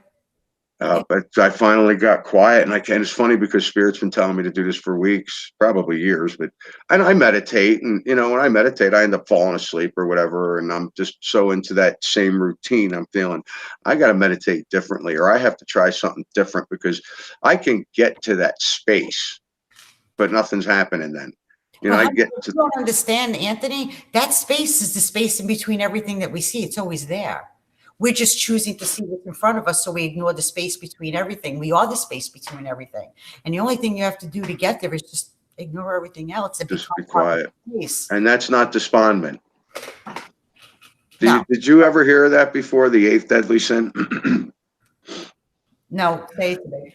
And I think, yeah, well, I came across it, and I really felt like supposedly it was taken out. I don't know. I think it was like the 1400s. It was taken away, or 1700s taken away. And then in 1980, the Pope, whoever it was, brought it back.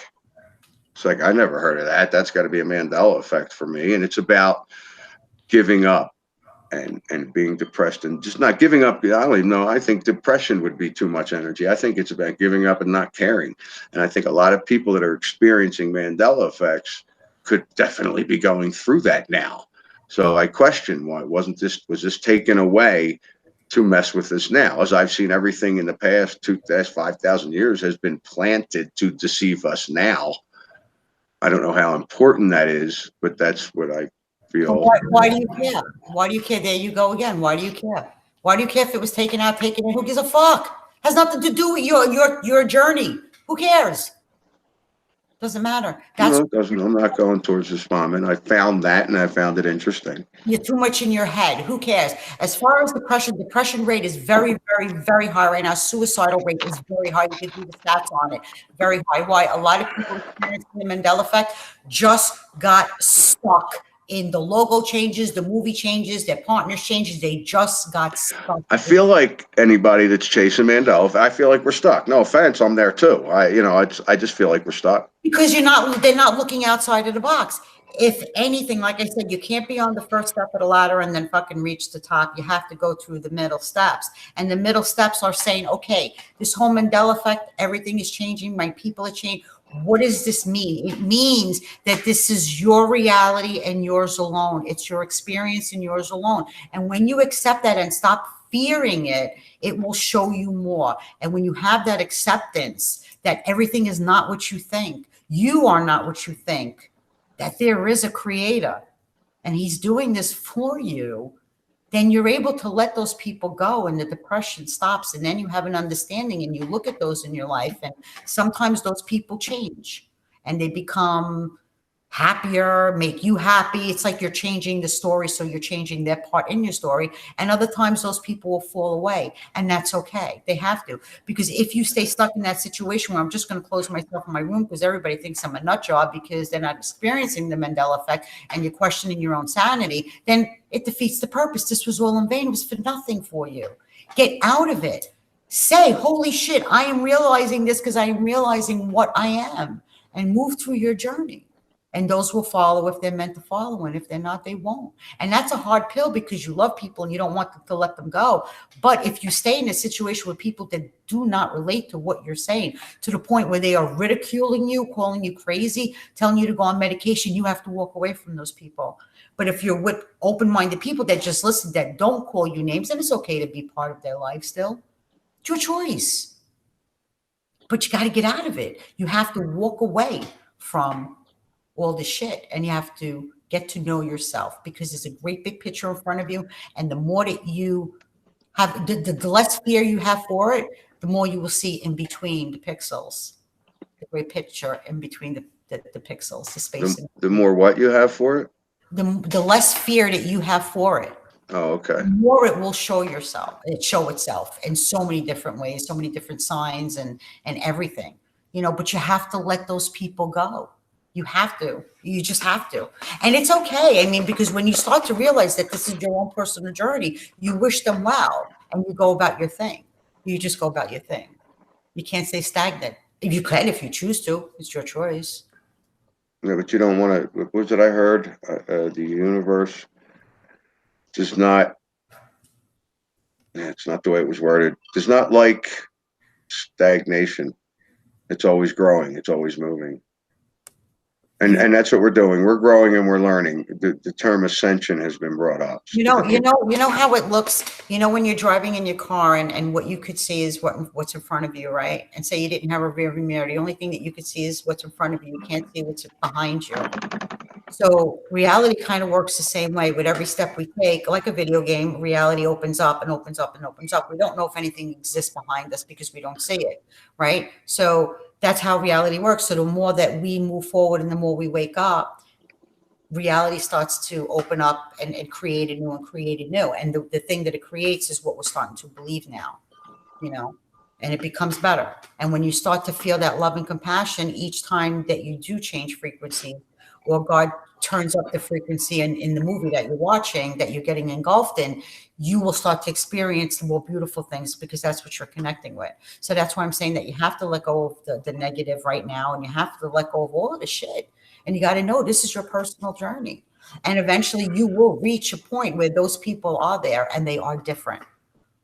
You know, they're what you wanted them to be before you left the Mandela Effect circle of family that thought you were fucking crazy and wanted to have you committed.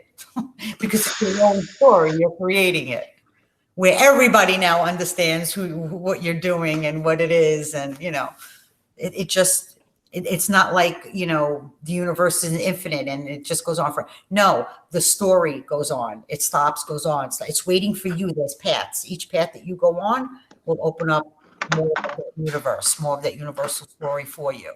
Other than that, it's all waiting for your choices.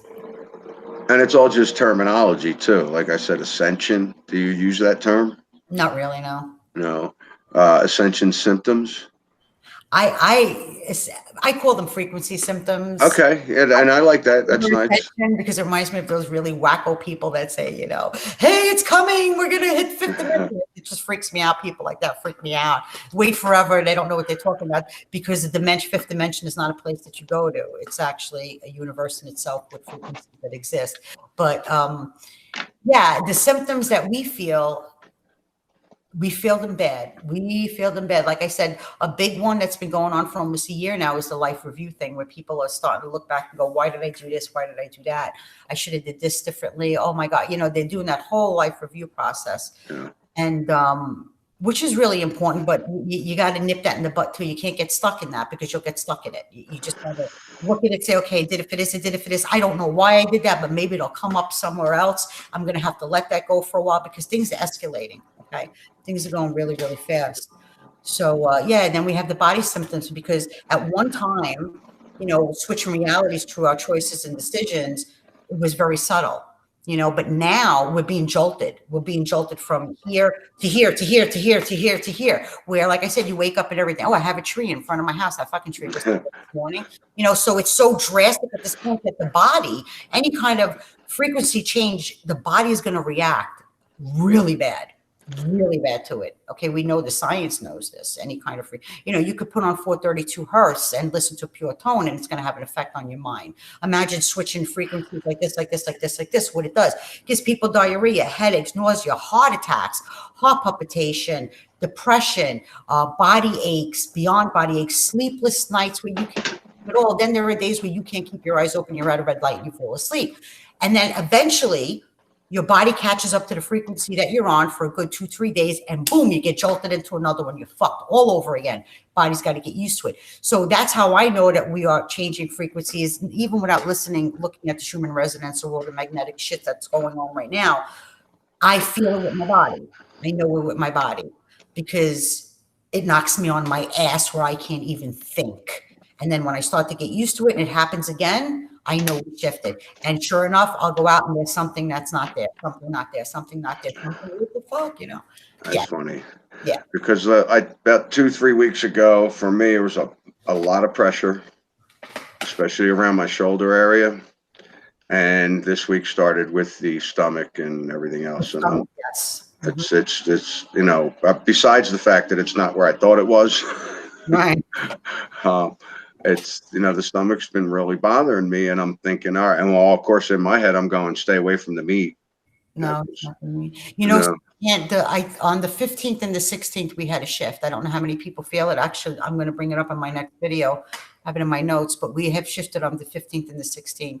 And I had a couple of people reach out to me on Facebook, you know, private, and they're like, Gloria, what the fuck's going on? Did you feel this? Did you feel that? Did you notice this? Did you notice that? And I smiled because of course I noticed it. I just didn't say anything because I'm saving it for my next video. But yeah, we shifted on the 15th and the 16th of this month. And when that happens, I don't doubt you, because when that happens, I'm kind of somewhere else. I'm kind of not going, oh, we're shifting now. Sometimes I do that. Sometimes I catch it and I go, oh, you know what? That's exactly what this is. And that happened about a month ago. And I do notice it more often. 15, and it was like once or twice. I think it was May and April, May and September. And then the next year it was, you know, almost once a month. And now it's like just about weekly. Yep. Yeah. And a lot of us feel it through nervous energy. Like we can't sit still. We want to run out of our skin and we don't know what the hell's going on. Or we feel like we're in a rush to do something, but we really don't have anything to do. So we're running out, we're going nowhere. It's just, you can't get out of your body, you know, like that. And then we become mentally and physically exhausted where we could stare at a dot in the wall for about 3 hours and be like, what the fuck? You know? It's like, what's wrong with me? Either I'm really mellowed or I'm like fucking lunatic. So we feel it. We feel it. You know, where doctors would always go, oh, well, we'll give you an antidepressant or we'll give you this, you have OCD or you have fucking dick, whatever. Nah, we feel the changes we always did, but now we feel them more. You know, because those who are on antidepressants, if they're helping you, I thank God that they're helping you. But just so you know, Prozac is a placebo pill, and you can look that up. It really doesn't do anything for you. Serotonin is never been measured, so you don't really know if it's an imbalance of any serotonin because they can't measure it. So basically what you are feeling are frequency changes. So those that are not Mandela affected, and then they're not aware of it, they think it's depression. It's frequency changes. Wow. Yeah, that's simple. So the physical symptoms you recognize when I said stomach. And yeah. Well, my question for that would be, when I shifted and noticed the heart changed, is that timeline still there? Is it a timeline? Did it ever happen? Okay, maybe the did it ever happen thing I'll back up on, but is it there? Is there a timeline that it's there or no? It's kind of. Is it there? Yeah, I believe that the timeline is still there, but the timeline is frozen because your consciousness is on this one, so you're only observing this one. So that this here is frozen to you. The people that are still here are still here. Okay. Okay, I understand that. That's exactly what I mean, and I understand that. That's just how I would explain it. In this timeline, you died. Okay, and in this, and I'm sorry, in the other, not this timeline, in the other timeline, you died, but those people. I'm not worried about it. They mourned you, and that's still happening. But in this time, your consciousness resides here with the same people.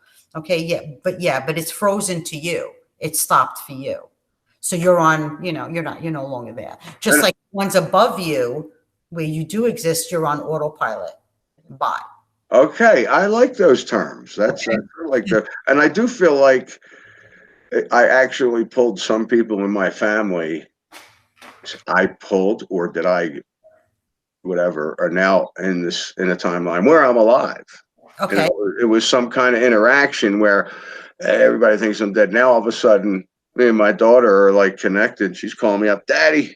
There's a Mandela effect in Blackbird.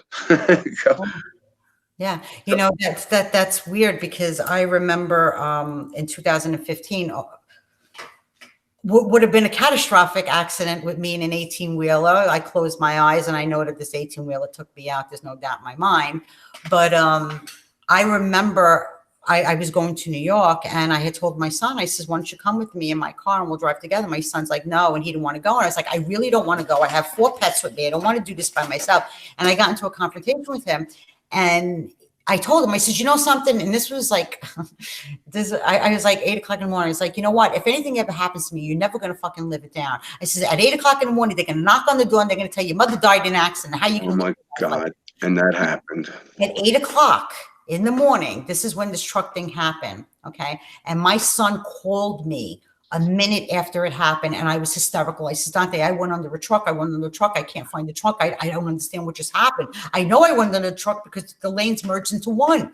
And it was the same time that I told him that. Now, I went to New York and I was on slow motion mode. Everything looked very liquefied to me. Everything was very strange the whole time I was there. But I noticed that for a little while, my son was kind of still the same, you know what I'm saying? But then I remembered that my son told me that if anything ever happened to me, he would commit suicide. He would never live without me. I'm very close to my son. So that kept playing in my head. And then until I started noticing a different aspect of my son. And I said, holy fuck. I said, did this kid commit suicide and he's with me now? Because now we know about the Mandela Effect. He's into Zodiac. He's into, and I'm like, this is not my son. Like, what the fuck? You know what I'm saying? So it's like, did he actually kill himself and join me here? Different timeline, different frozen timeline. Doesn't matter.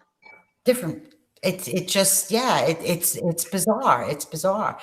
I like it more than the relationship that we had in a previous, you know, timeline. But like I said, the more that you find love and the more that you're happy with yourself, each time that you jump, those people will be with you, but a different aspect of them, what you want them to be: loving, caring, nurturing, understanding, you know, all of that into your interest. And, you know, that's heaven on earth. That's when you know. And see, and that whole thing was kind of introduced to me a much subtler way in April when I misplaced my cat. And I got him back 4 days later from calling a psychic, asking him, hey, where's my cat? And she told me where to go, and there he was. And I got him back 4 days later, and I was talking with her, and I said, he's a different cat. And well, yeah, besides it's a cat, and, you know, it was almost going feral. You know, she said, oh yeah, there was a shift, and I got a little emotional going, this isn't the same cat. And she's like, no, I don't think that way. That's not true. You know, it is true, but it's not true. And I'm like, you know, you're talking about that. I'm like, wow. But that could be the real cat. That could be the real cat. That could be the cat that has consciousness in it. Exactly. Where the other cat was the bot, you know, the one that shit on the floor. And you're like, what are you doing, Oreo? You know, whatever the case may be. You know? Good stuff. The way that we know when we shift in interaction with our families is going to be completely different than what it is right now. But you're the one who's going to call the shots of where you shift. Are you going to shift to a place where your family is going to start to understand and start relating and start getting into the same shit as you?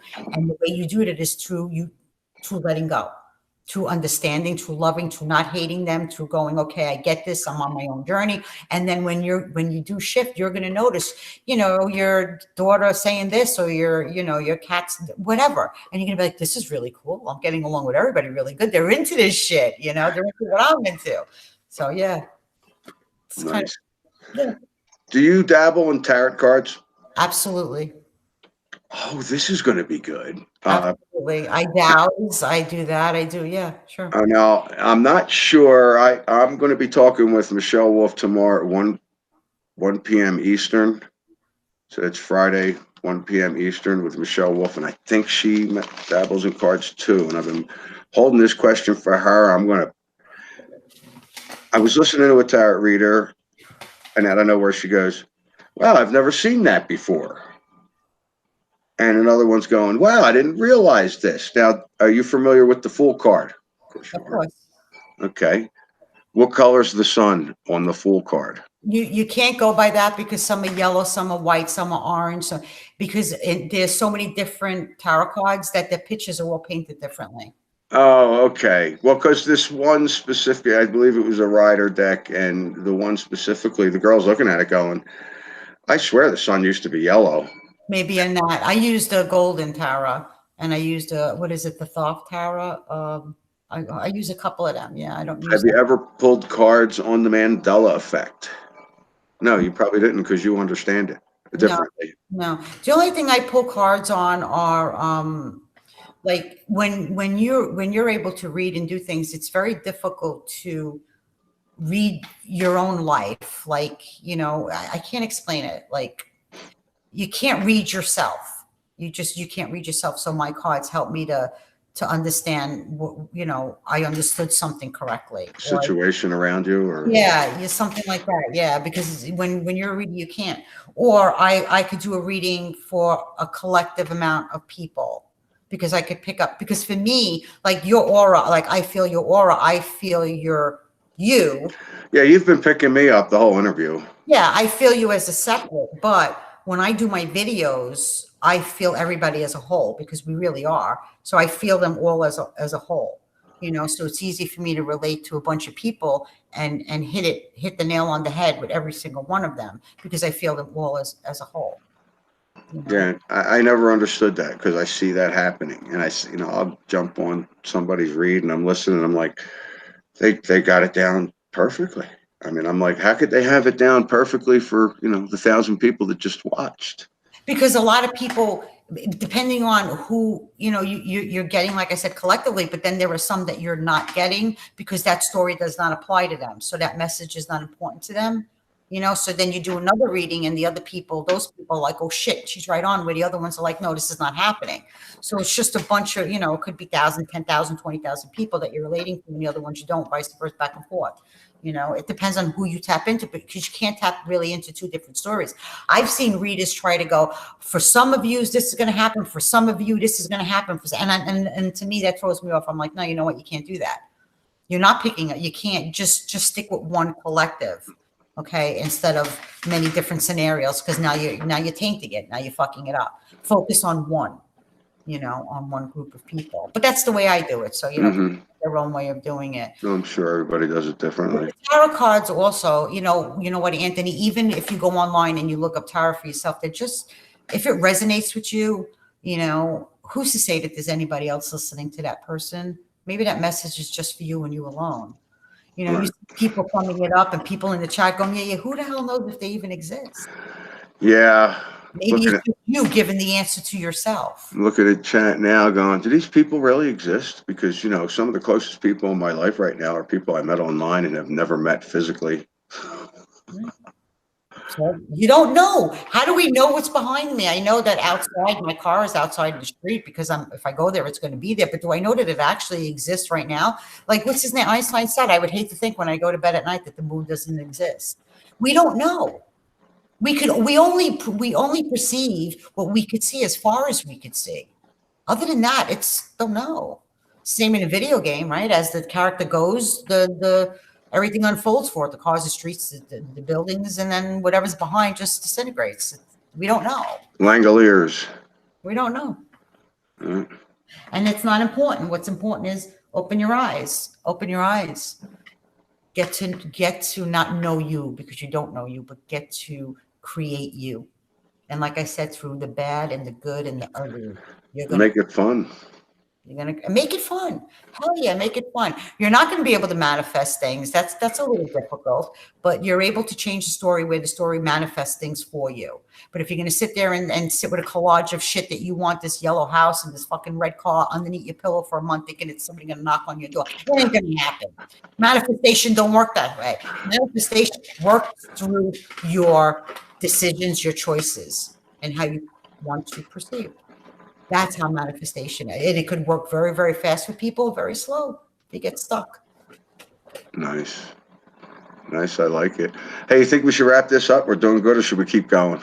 If you have any more questions, it's up to you. We can whatever, or I could talk to you all day. What do I got here? Let's check my notes. Anybody in chat have a question for Gloria? Everything up.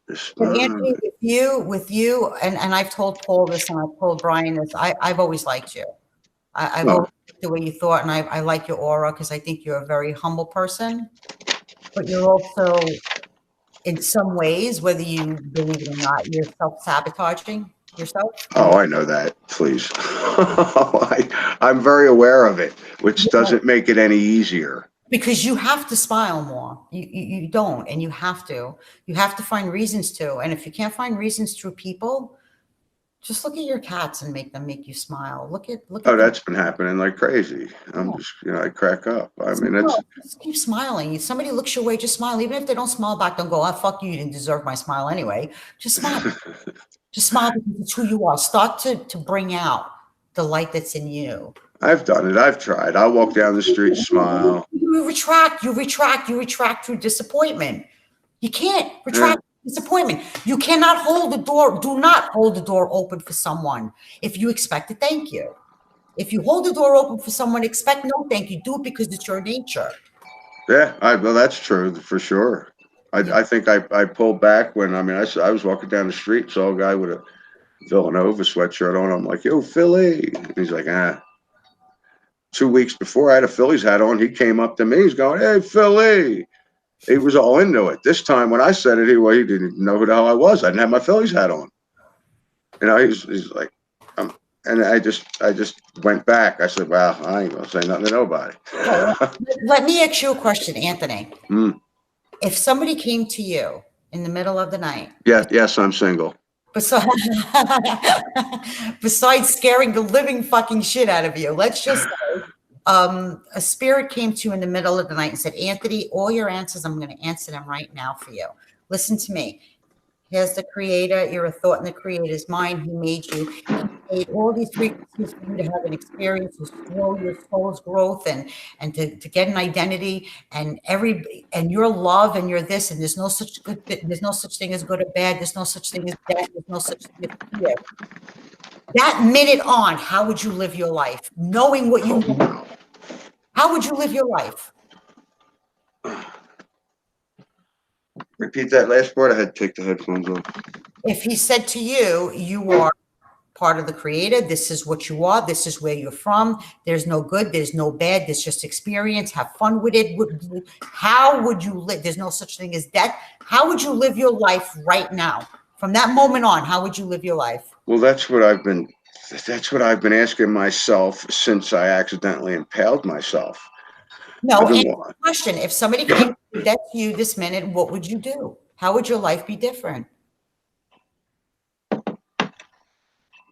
I'm not sure I understand the question. Okay. If somebody told you that you are an infinite being and you come from God, the creator, you're created through a thought, you don't die, you're only here to tap into this experience to feel maybe perhaps separate from him as your own person, okay, growing your own soul's identity. You don't die. There's no such thing as suffering, illness, blah, blah, blah. It's all nothing, because at the end of the day, it doesn't matter. This is who you are. Look, here's a picture of God, and here you are. How would you live your life differently? You wouldn't fear anything anymore. You'd be happy. You would smile to the son of a bitches that spit on you. Because why? Because now you know the answers to what you are. Can we at least agree on that? Yeah, but I don't fear anything, and I do. I do think about, hey, well, let's, I know the answer isn't, well, now I'm going to go jump out of a plane with a parachute because I'm not afraid of death. Right. But what would I be doing now? I mean, I'm pretty sure I'm doing it because this is exactly where I'm supposed to be. But you're not doing it. You're not doing it within yourself. You're doing it for the community. But what about Anthony? Well, I know you're saying, like my last video said, I'm unplugging, see you later. I need to unplug. I know I need to unplug. I know I need to shut the thing off, unplug it from the wall and put it somewhere. And get out of your head. Stop thinking. Go out, smile, interact with people, meet people. Just do. If somebody told you that you would live your life so differently, you would live it so differently. The cards have been telling me once I do that, everything changes. It does. The cards are telling me that, what are you waiting for? Right. And I'm like, well, because I feel stuck. Because I can't. It's a cosmic lesson. It keeps repeating itself until you realize it and you get out of it. And the only way that you get out of it is to make a choice not to do it. It's just a choice. And if you go, what if I make the choice and I fuck up? Then you're not ready to make the choice. If you make the choice and say, I'm making this choice and there's no looking back, no matter what the fuck happens, I might get knocked down again and find myself in that place, but I'm going to get right back up. I'm going to keep getting up. Eventually, you're not going to get knocked down no more. You won't find yourself in that cosmic circle. Yeah, Spirit's been trying to get a hold of me since December, giving me a little. You've been trying to get a hold of you. Okay, yes, I have been, but I said no. Wow. You don't do that, huh? Why? Well, because I didn't see a problem with what was going on, and Spirit's going, no, because there's something better. And I'm going, How do but you not see a problem? sorry, How do you not see a problem? that I'm arguing with Spirit. Yeah, I see a problem. How do you not see a problem with everything going on in your life? That everything is okay just the way it is, and you're doing your thing. Don't you understand why they want you to move forward? Because as soon as you open up your mind and you leave everything and surrender and go, I don't need to dissect every motherfucking thing that happens. I'm going with the flow. I'm watching it. And if I react to it, fine, I react to it. If I don't, I don't. I'm going to have a choice to what I want to react to. I'm not going to be fake, pretend nothing bothers me. I'm going to have the experience, but I'm going to know every single minute of the day what this is. And I might get lost in character once in a while, but I will pull myself back. It's waiting for you to do that. When you're able to do that, they will be able to give you more information. But right now, they can't give you more because you're going around in circles with the same thing they gave you years ago. Yeah. Mm-hmm. You don't have to figure it out to put it to rest to move to the next. You just say, you know what, I'm not getting it next. Yeah, like yesterday, I swore I wasn't going to go on YouTube and just going to do something else or whatever. No, I got wrapped up into something and got myself in trouble in chat. And I'm like, yeah, you know what? I wasn't supposed to be here. I wasn't supposed to come here. I jumped into something that I really shouldn't have done. And I say got myself in trouble, whatever. I actually fixed it, but didn't matter. I wasn't supposed to be there. And that's, I see it, when did the experiences kind of really slow down for me? When did they stop? When I first started posting on YouTube. Yes. Anthony, I agree. I agree. I mean, it's like I was coming out of Christian Bale coming out of the TV screen, asking me what I'm waiting for. This scar here, originating here. What else? Having a conversation with my daughter on the phone that didn't take place, but I have proof that it took place. Waking up with a phone number that was in my, that I was trying to find for 10 years prior, for 5 years looking for it, and I wake up screaming it 32 years later. I mean, are you kidding me? I come off all that stuff, go out to the Gulf of Mexico, and I'm filming. I'm going, yeah, it looks flat. And everything just didn't come to a halt, but the experiences really changed to the point where I've been thinking about for over a year now. They're not going to happen while you're posting. You're not going to have the same experiences. You're not going to have stars. I mean, look, I'm not going to lie to you. They communicate with me. Am I supposed to tell you that? Am I supposed to tell people that every once in a while? I don't know what video it is. If it was in my last one or the next one I'm coming up, I'm sitting there going, hey, Jupiter, say hello. And it goes really quick. You wouldn't have noticed that. Was that a coincidence? Was it the focus on my camera? Did it say hello? Why do you question it? Why do you question if you are God's creation? No, I know it said hello. I'm not questioning it. I don't question it. I'm not really questioning it at all. I know that. I know what happened. I laughed. I even said, you make me laugh. I talk to them now. They're not doing what they did in 15. Okay. It was 2.5 minutes of several of them coming back. They were not twinkles. They were coming at me and back and forth and going back and forth here. Some of them were just blinking, and I'm just like, oh, and I kept hiding the cigarette. I don't want them to see the cigarette. What? Why? I was talking to Scarab Performance about that, and he said, and like his whole posse over there, Armor Up and Noble, they're all going, so what's behind the cigarette? Let's talk about why you were hiding the cigarette. I'm like, stars just came at me, and you want to know why I'm hiding the cigarette? I don't understand. I mean, yeah, I was embarrassed, but what connection, and why was I embarrassed, and why didn't I want them to see the cigarette? Because showing them the cigarette shows that you're believing that you're human. Oh, is that why I was hiding it? Yes, because you know what? They're telling you, oh, look, you're here. And you're like, oh, yeah, wait, let me pick up my cigarette. And they're like, what are you doing? Are you human? You're trying to show them, no, I'm spiritual just like you. I know who I am. But in order for you to pick up that cigarette shows that you believe. I would not drag that thing. I would not take a drag. It burned in my hand. That's like you didn't want to show them, like. I was tempted to go like this, like they don't know. And I was standing still in the middle of the yard, like, oh God, I don't want them to see me. What? They're doing it at me. Right. No, that's it. It's kind of being embarrassed that you're believing in your human form at the same time. Not, you know what I mean? You know what I'm trying to say? I know exactly what you mean, though.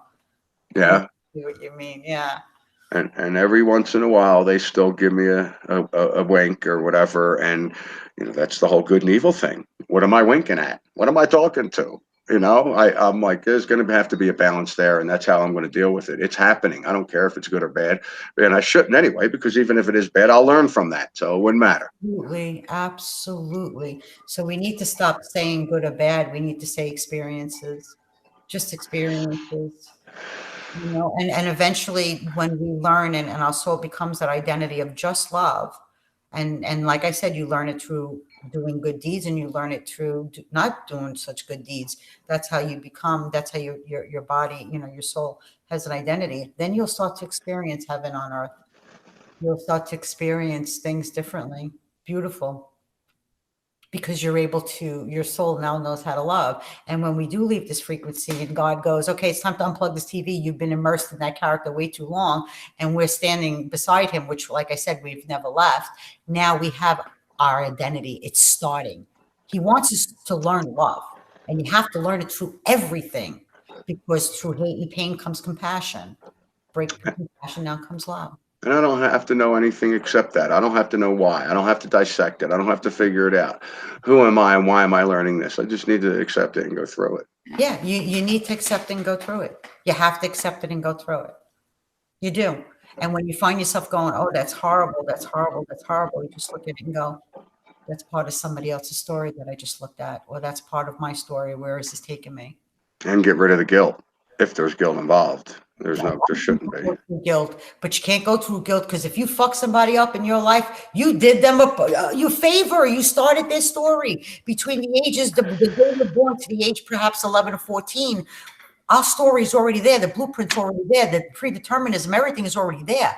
After that, you get to say, well, this is my belief system. I believe in this. I believe in church. I believe in God. Blah, blah, blah, blah, blah. And then you stem off from there and create your story.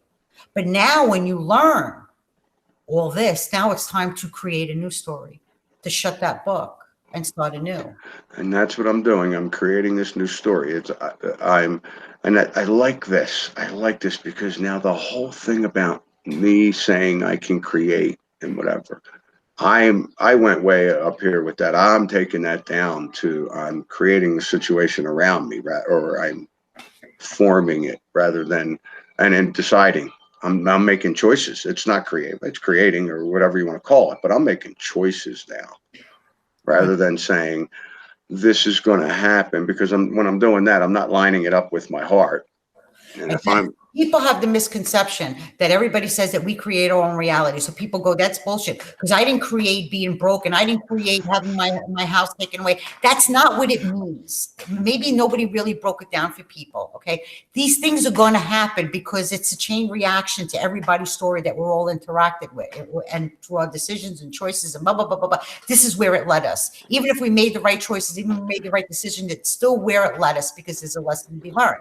Right? So what I mean by manifesting good things into your life, and I hate that fucking word, but we don't have any other human language to express this stuff. But through you understanding what you are and looking at everything like it's just one big great play for you to learn, you get to choose what you want to stick yourself to and go, okay, you know what? This person murdered this person. I'm going to feel it. I'm going to go through this. I'm going to go through the anger. That's going to form your new story. But if you look at it and go, that's not my story.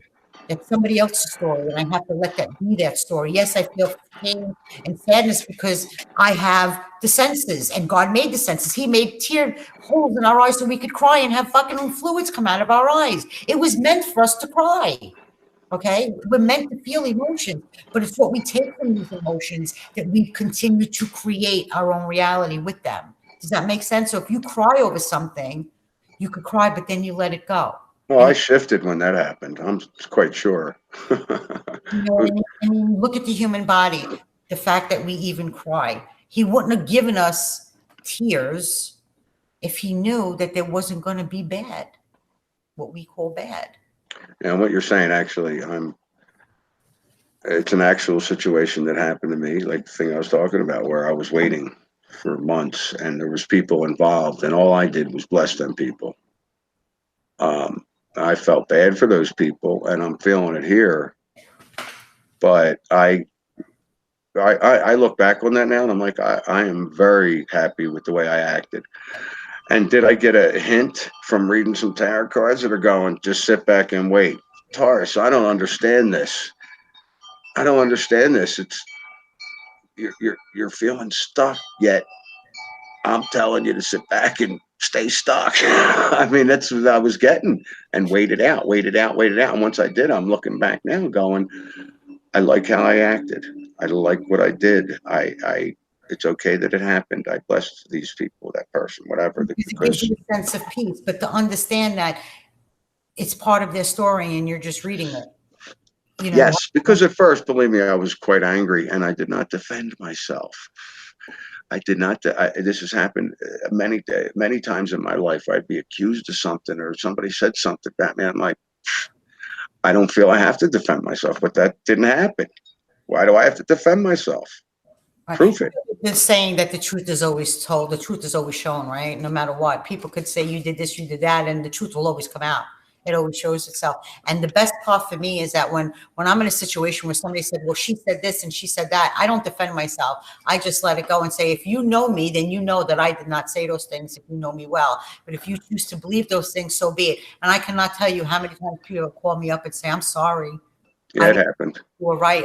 I'm sorry for not believing in you. I learned to stop fighting and defending myself for, to other people many years ago. Many years ago. Yeah, it happened.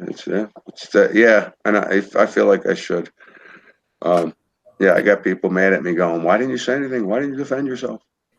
There is nothing to defend yourself. But if you find yourself defending yourself, then you find yourself creating that story. Now you're stuck in it. Now it bothers you.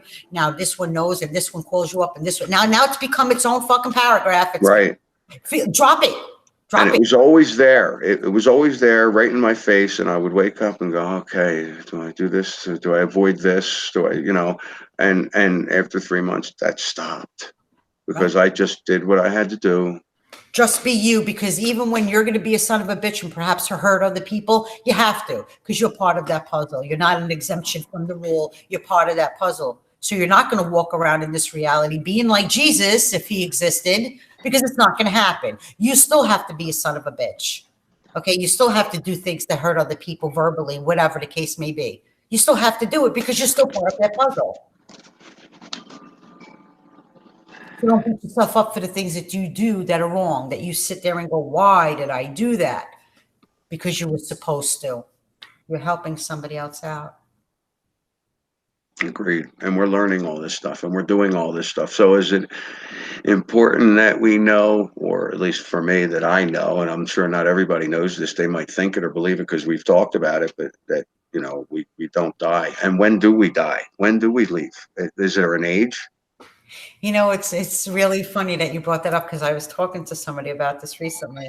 Now, I'm not religious, but I do look at some things in the Bible because I find them kind of interesting. And I believe, I might be wrong, but I believe people used to live in the thousands, right? 1,000-year-old. And yeah.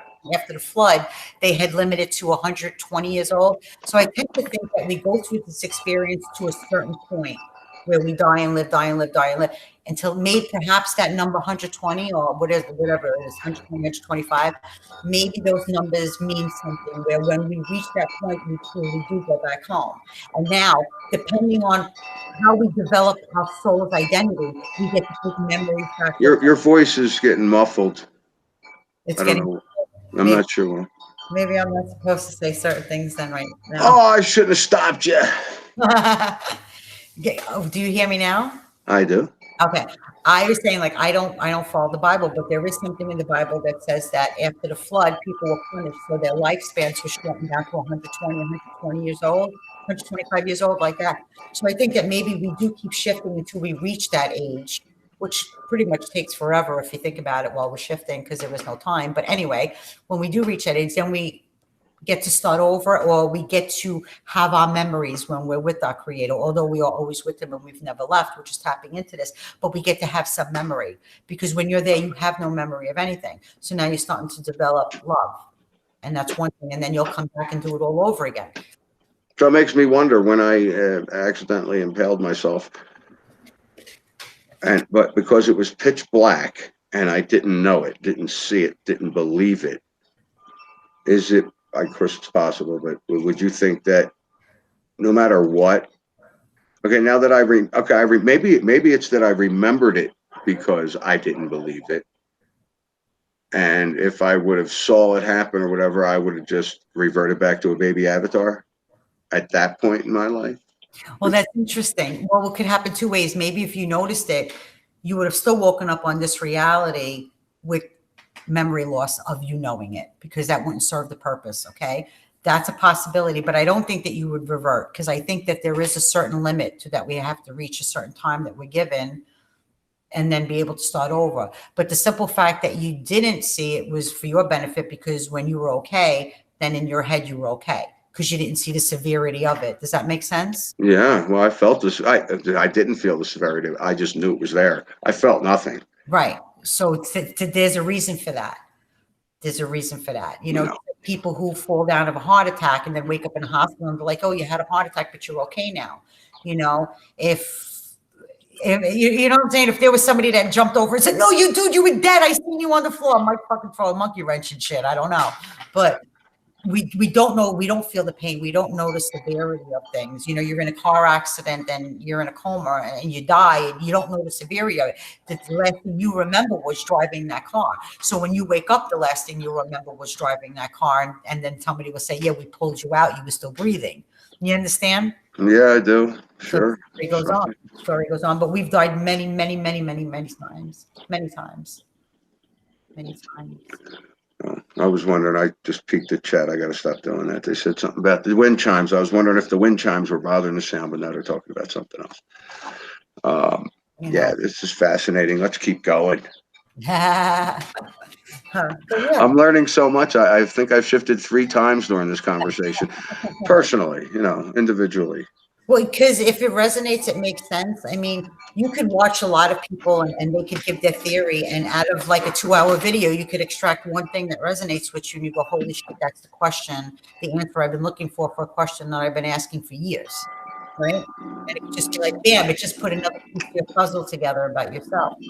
But what I try to stress is, don't dig so deep. There's no more time to dig.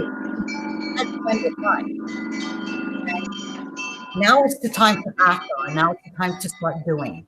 So whatever it is that you did not make peace with in your past, you're going to have to let it go, because it's going to suck you in and you're going to miss the boat, because the boat now, right now, is the time to start creating. It's to start to pick the things that you resonate with, that make you happy, the littlest things, and focus all your love and compassion, even if it's a fucking rock.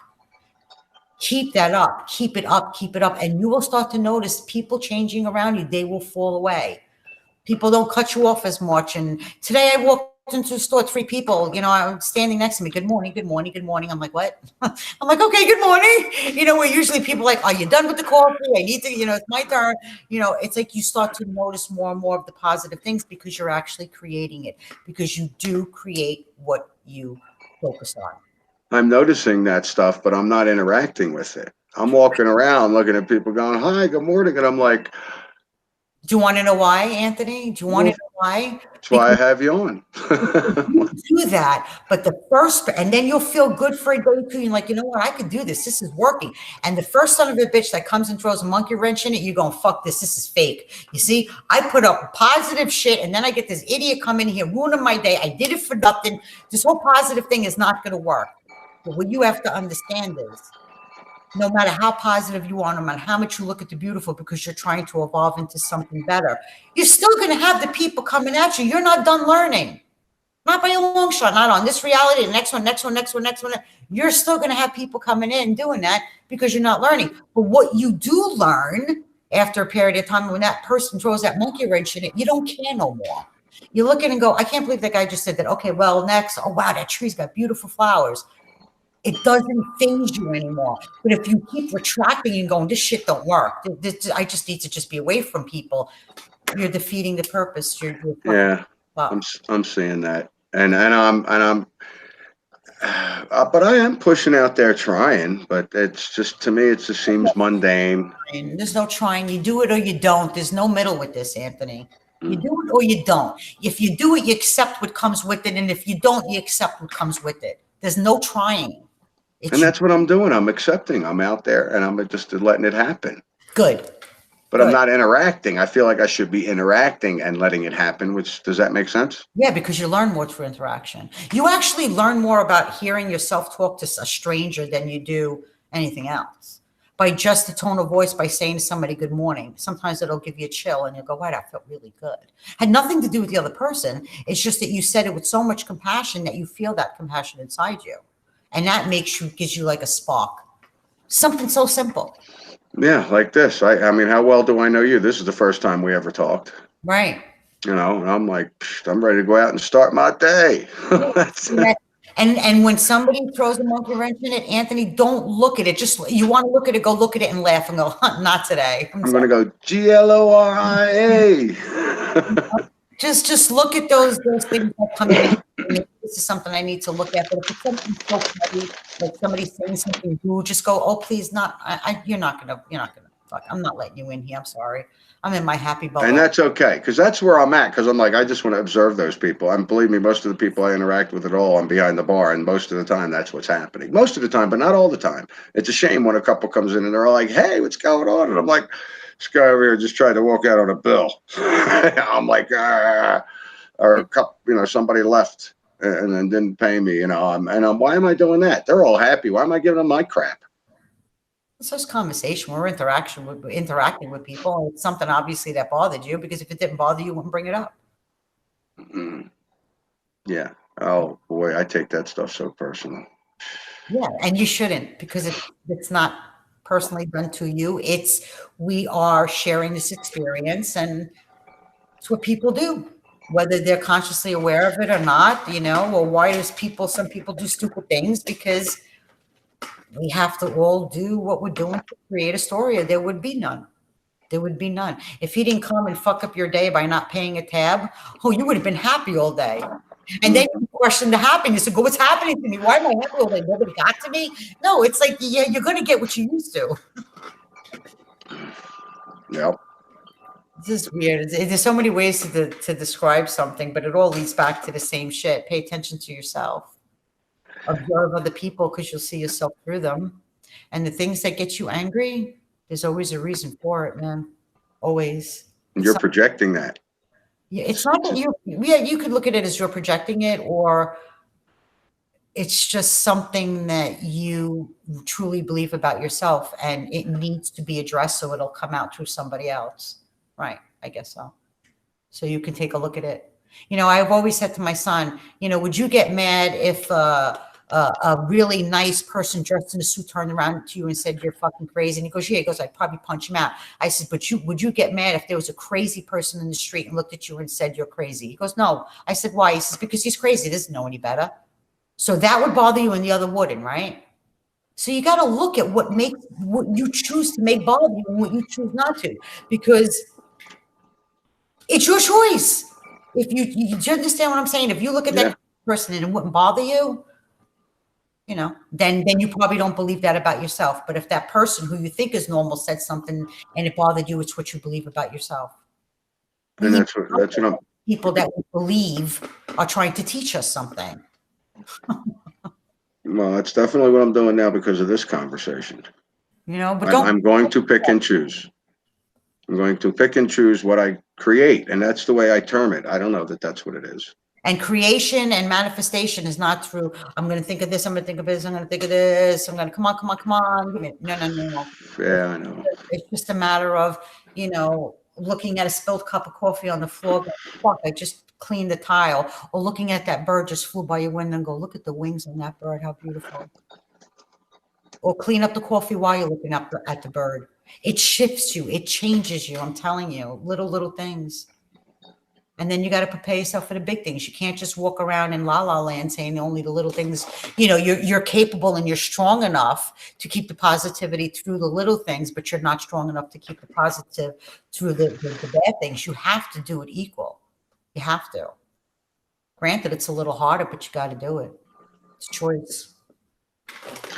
We did touch on this. I'm curious. What are your thoughts on? I don't like the title Mandela Effect. I think I heard you say the same thing. I don't like the title of Flat Earth. I just don't. I mean, does it really matter if it's hollow or not? Okay. Earth is round. It's a triangle. It's a banana. It's square. It's flat. It is whatever somebody wants it to be, because frequency is frequency. They're waves. Okay. So therefore nothing is solid. It's just the way you want to perceive it is the way you're going to perceive it, or it's the way you were taught to perceive it, is your belief system, is what you're going to believe. But frequency does not have a shape. It does not have solidity. So therefore it's neither, or it's either. So it is that's something for us to learn and grow through and come to that point. Right, which people don't understand, that they will attack each other. Well, you could see the horizon and you can't. It don't matter.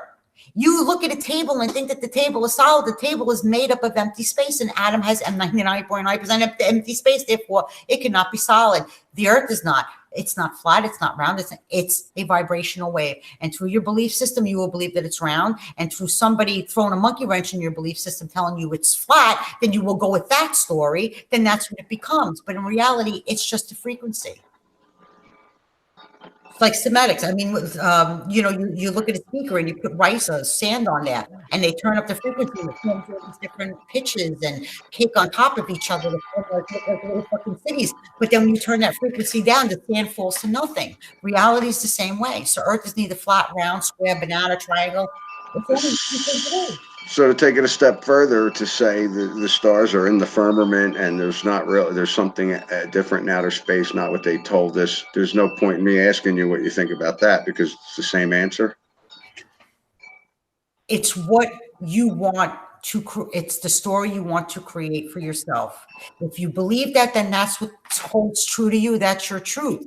But if you look at it and go, these things don't matter. I know who I am. I know what I am. I know what this is all about. Whether we're looking at the stars or we're looking at it, don't matter. Who the fuck cares? But I will tell you one thing. If you want to look up at the stars, you're not only the stars, but you're the space in between the stars. So if you really want to know who you are, look up and look at everything, not at one particular point, because you are the darkness between the stars more than you are the stars itself. So whether they went to the moon or this one went, it don't matter. But if it's your story and it's your life thing and your passion, go for it. Nobody's going to stop your story. You're here to do it. Do you know what they are in your story? It's me. It's her. It's him. It's everything and not one fucking thing. Everything and not one thing. That's it. And you'll understand that one day. Everybody will. And some of us already did. And you know, yeah, you're everything. And that's it. Yeah, I get that all the time. But on that note, I think I don't even know how many hours we're in. So you want to go? Yeah, I'm going to have to, actually. Okay. Well, thank you very much for coming in and chatting with me. This is great. We'll have to do it again sometime. I do want to say I did peek in chat and I saw Noble and the Black Sheep Researcher chatting that they're going to do a show together. And I was going to push for that. I was going to keep talking them both up on that. Doesn't look like I have to, because a couple of people said they were looking forward to that. I am looking forward to that. And also tomorrow at 1 p.m. Eastern, I'm going to be on with Michelle Wolf. And I've never spoken with her before, so that should be interesting as well. So again, Gloria, thanks a lot for coming in. This was great. Everybody in chat, everybody, you can call your own names out. Bye, everybody. Bye-bye.